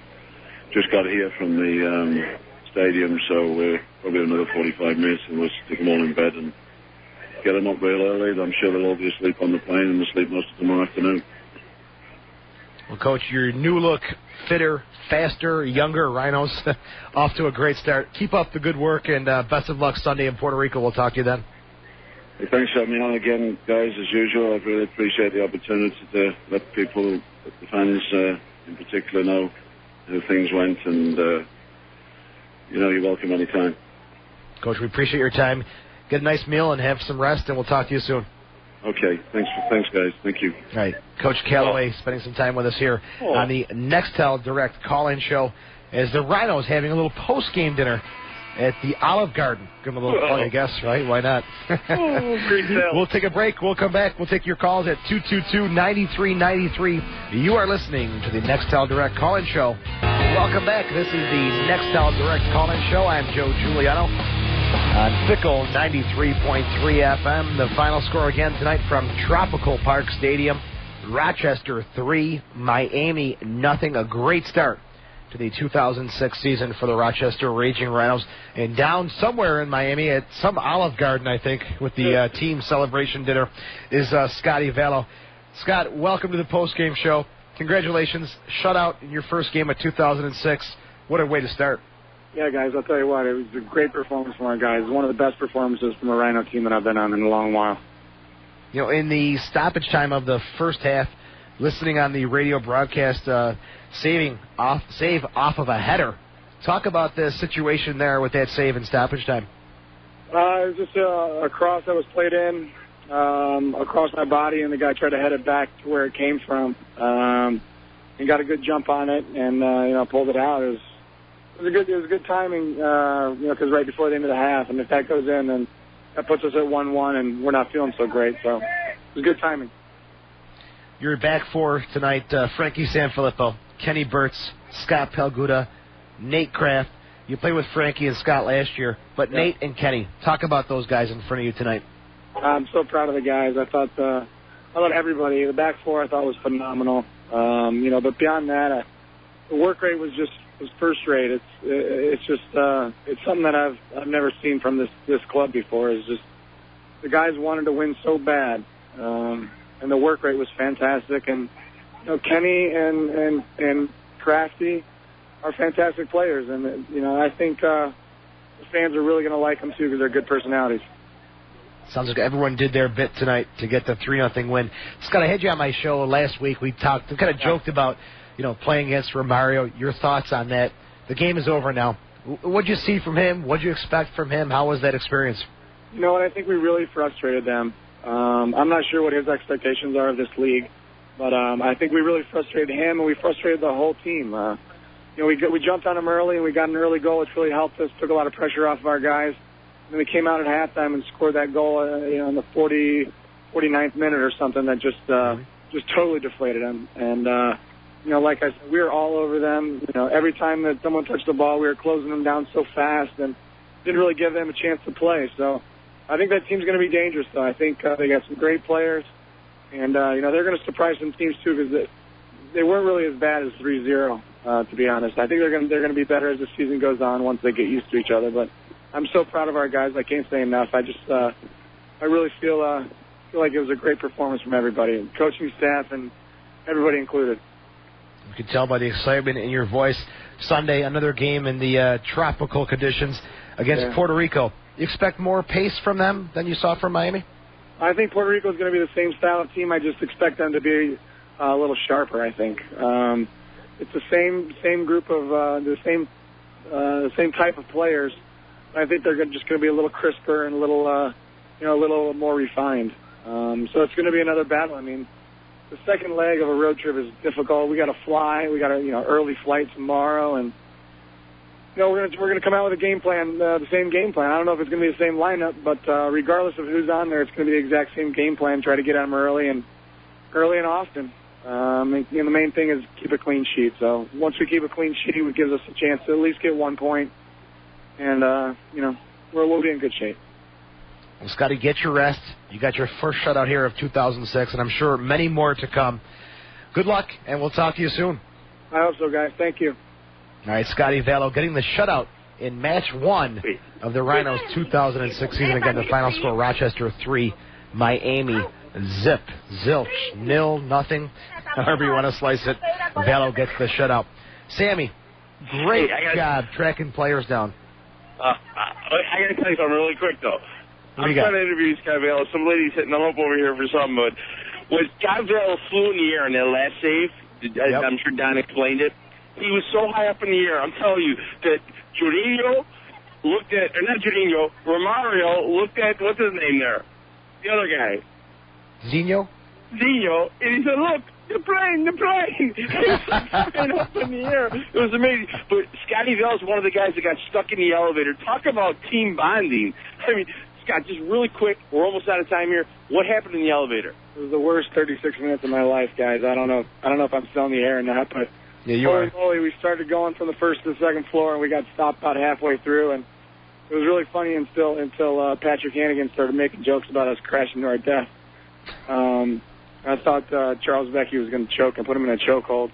But anyway, we got the fire marshals came, and they brought us up to the second floor but didn't open the doors, and they brought us up to the third floor and didn't open the doors, and they brought us up to the fourth floor and they didn't open the doors. So a few of us muscled the door open on the fourth floor. It wasn't even level, and we just all bailed out. We just bailed out and jumped for our life like it was in Speed. That's something you guys remember for the rest of your playing careers. It was crazy, man. It was crazy. That's great stuff. Thanks, Scotty. You got it, guys. Talk about team bonding. Sammy, that's a tactic by the Miami Football Club. You didn't know that? That's the oldest trick in the book.